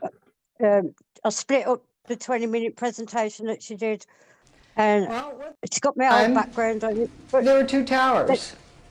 People have been watching it, and a lot of people are interested. So you know, it's picking the right. People want to hear from Dr. Wood. They don't want to hear from me. They don't want to hear from Andrew Johnson. They don't want to hear from Matthew. They don't want to hear from Bob Green. They want to hear from Dr. Wood. End of story. So please, Dr. Wood, I'm imploring you, as I did in 2023. There are more people now friendly to your information, and they are burning to hear from you. They want you to be out there. Please, that's what amazed me. Please answer their emails, go onto their podcasts, or if you're uncertain, reach out to me, reach out to MES, and we'll vet the podcasters. But don't walk into another ambush interview if you decide to take an interview on. Even Germ Warfare, and you've got issues with him, but in 2021, he wasn't ready for you, because those days, he was still believing in planes and everything. 3 years later, after he had Mark Conlon on, Adam Eisenberg, Andrew Johnson twice, he even wants Dr. Wood back on his UK column, especially now with the on the rise after Dr. Mike Yeadon talked about Dr. Wood's work on the UK column interview that they did. Mark Conlon, he has had on for a second time on his UK column. He's going to have Andrew Johnson back on the UK column. He would love to have Dr. Wood back on there. Please, just start talking to people on podcasts. The right people, Please. Because I think people are more likely now to accept it. And I do get a lot of comments that people are on that side. And I don't think I've had one bad comment on the pinned videos on the top of my page. I mean, they've got my old background and my old comments, because that was the first thing I ever watched when I think it was Mr. Meffel or Dr. Meffel, whatever his name is.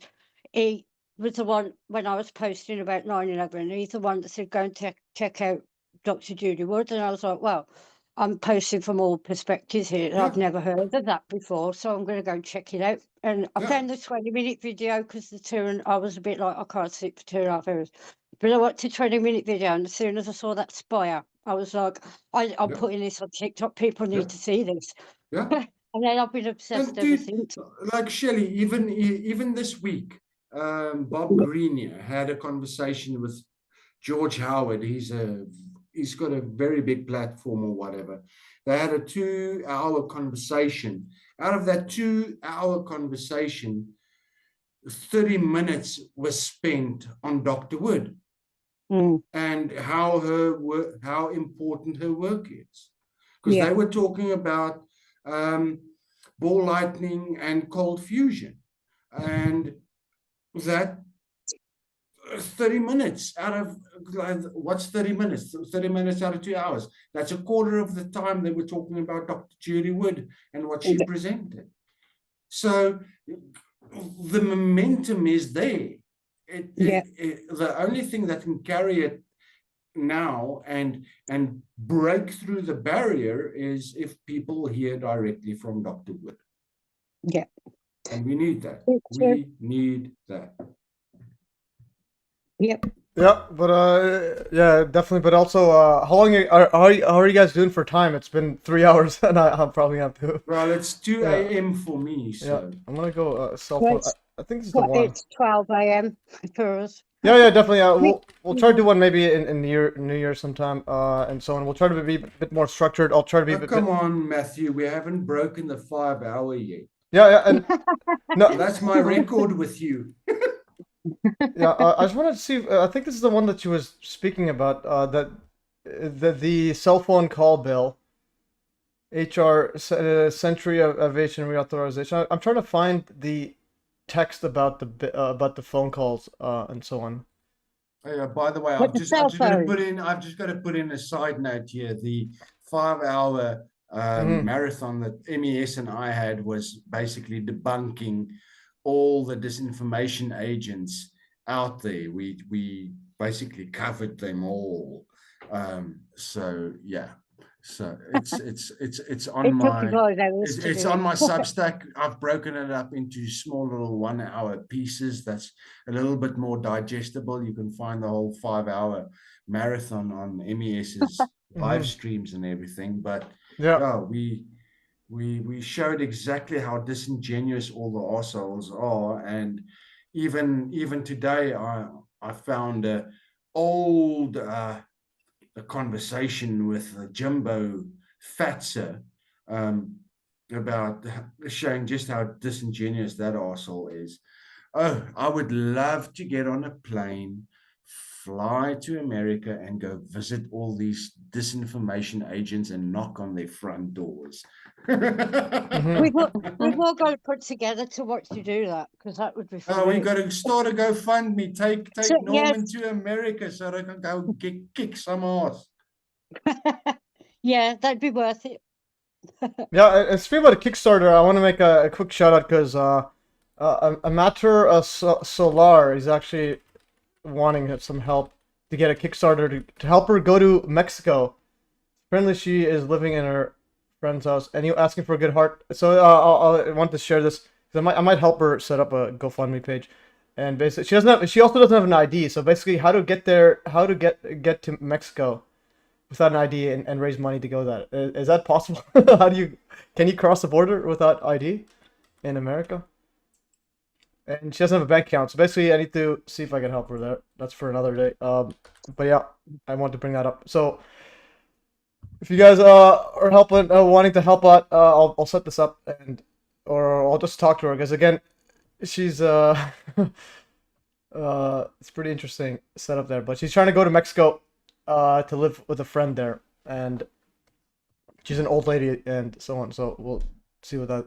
But anyways, guys, is there anything else you guys want to chit chat about? Because you guys can keep going if you want. I'm not gonna last too long. But yeah. What are you trying to look for? What are you looking for? Oh, and this part here. This was a cell. Yeah, how's this? I was wondering what you were looking for. Oh, this one, the cell phone call because Judy would send me a message saying that how do I check the messages?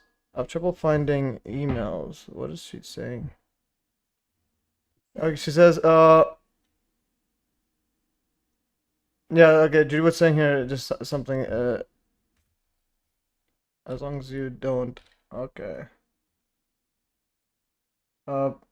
Yeah, no, so what I was looking for, how do I find my thingy here? It's like, where's my messages? How do I find the history? There's the history.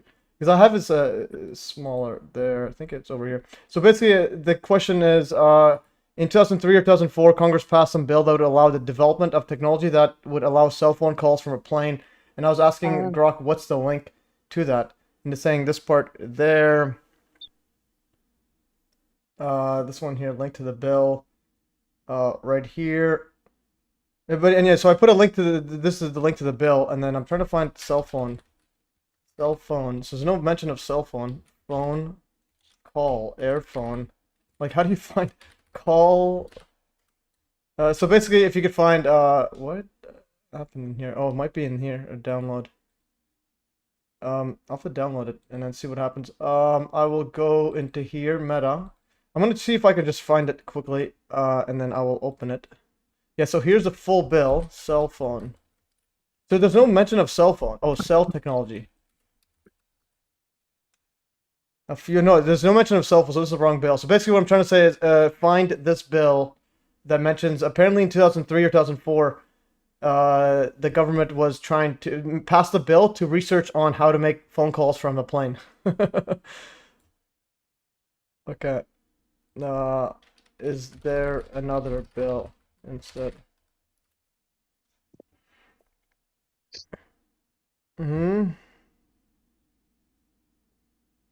Okay. Yeah, so anyways, guys, we'll try to find it anyways. You understand what I'm trying to... It keeps saying this bill. Oh, this person keeps saying this bill. An act to do this. Cell phone. It might be this one. Cell... Yeah, it's not the cell technology.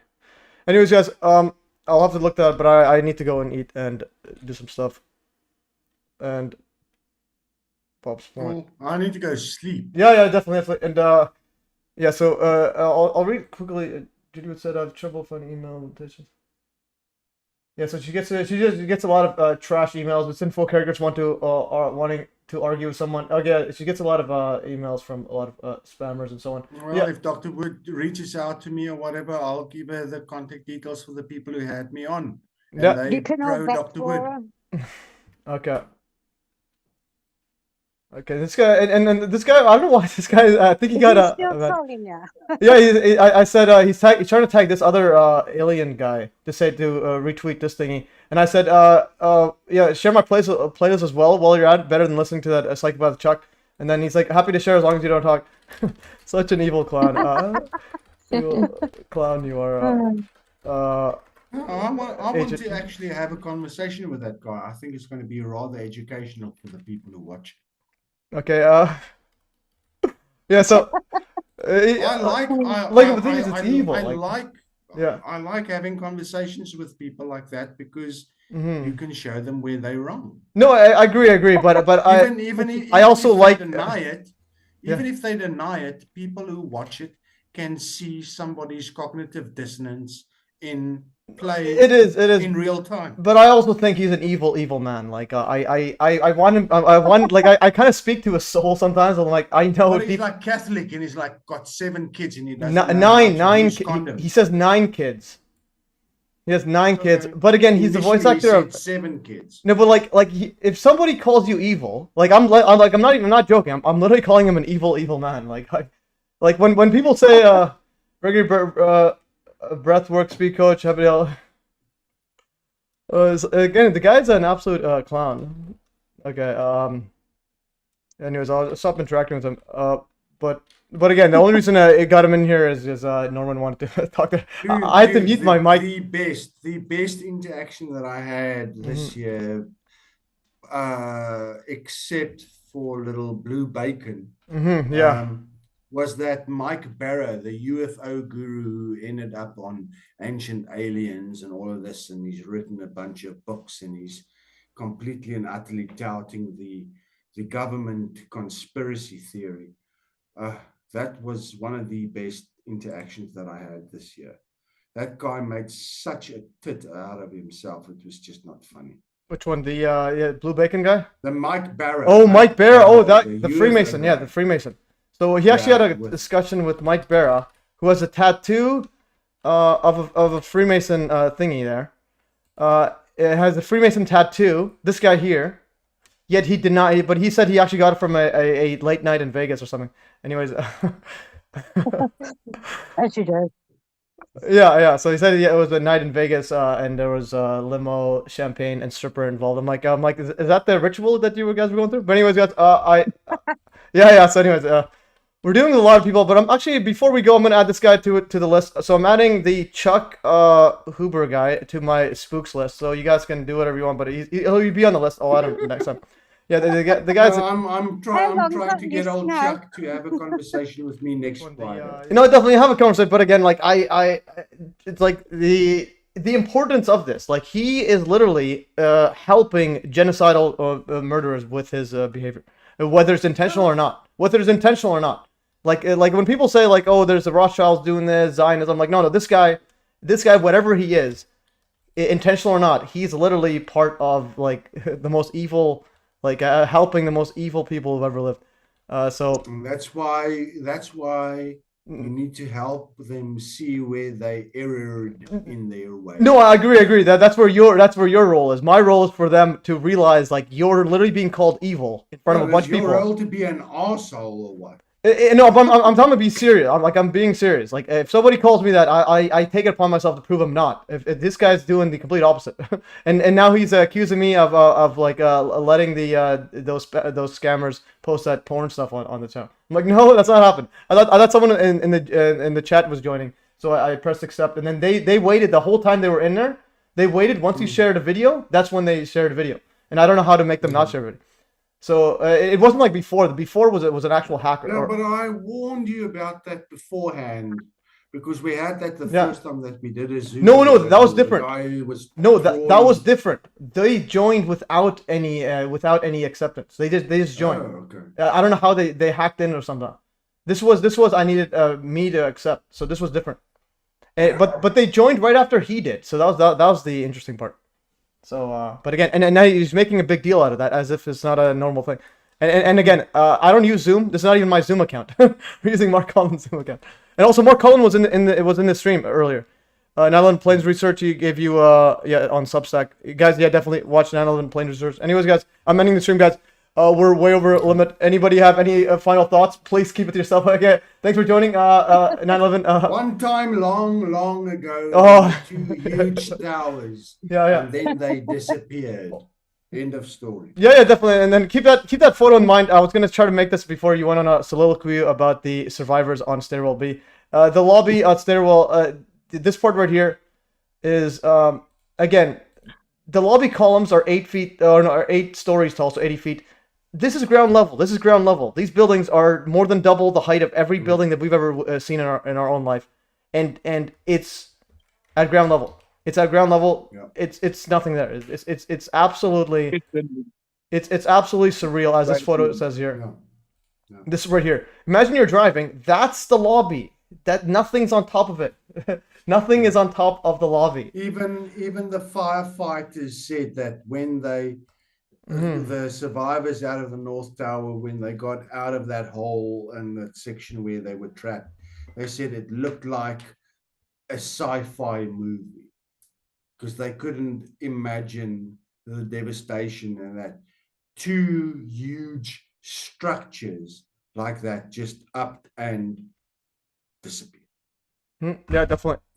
Again, that's the biggest thing is just before and after. Anyways, guys, that's epic stuff there.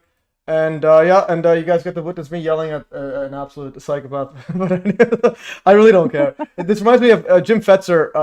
It's similar where it's instigating. Like he got me to call him evil in an email, and he's like, "Oh, I'm gonna tell everybody." I'm like, "Please tell everybody." Tell everybody. Have you seen that little nugget that I pulled out of the Wayback Machine and the history on the private Telegram group that we've got? You've got to go check some of the statements and stuff there. Yeah. You'll enjoy it. MES, check it out Yeah, later. definitely. I'll have a look. But anyways, guys, that's all for today, guys. Thanks for joining. And yeah, thanks for joining Shelly, Gary, Lydia. Okay, we got a whole bunch of peeps. And now the Revisionist, of course, as always. And hopefully have a good chance or a good convo with Chuck.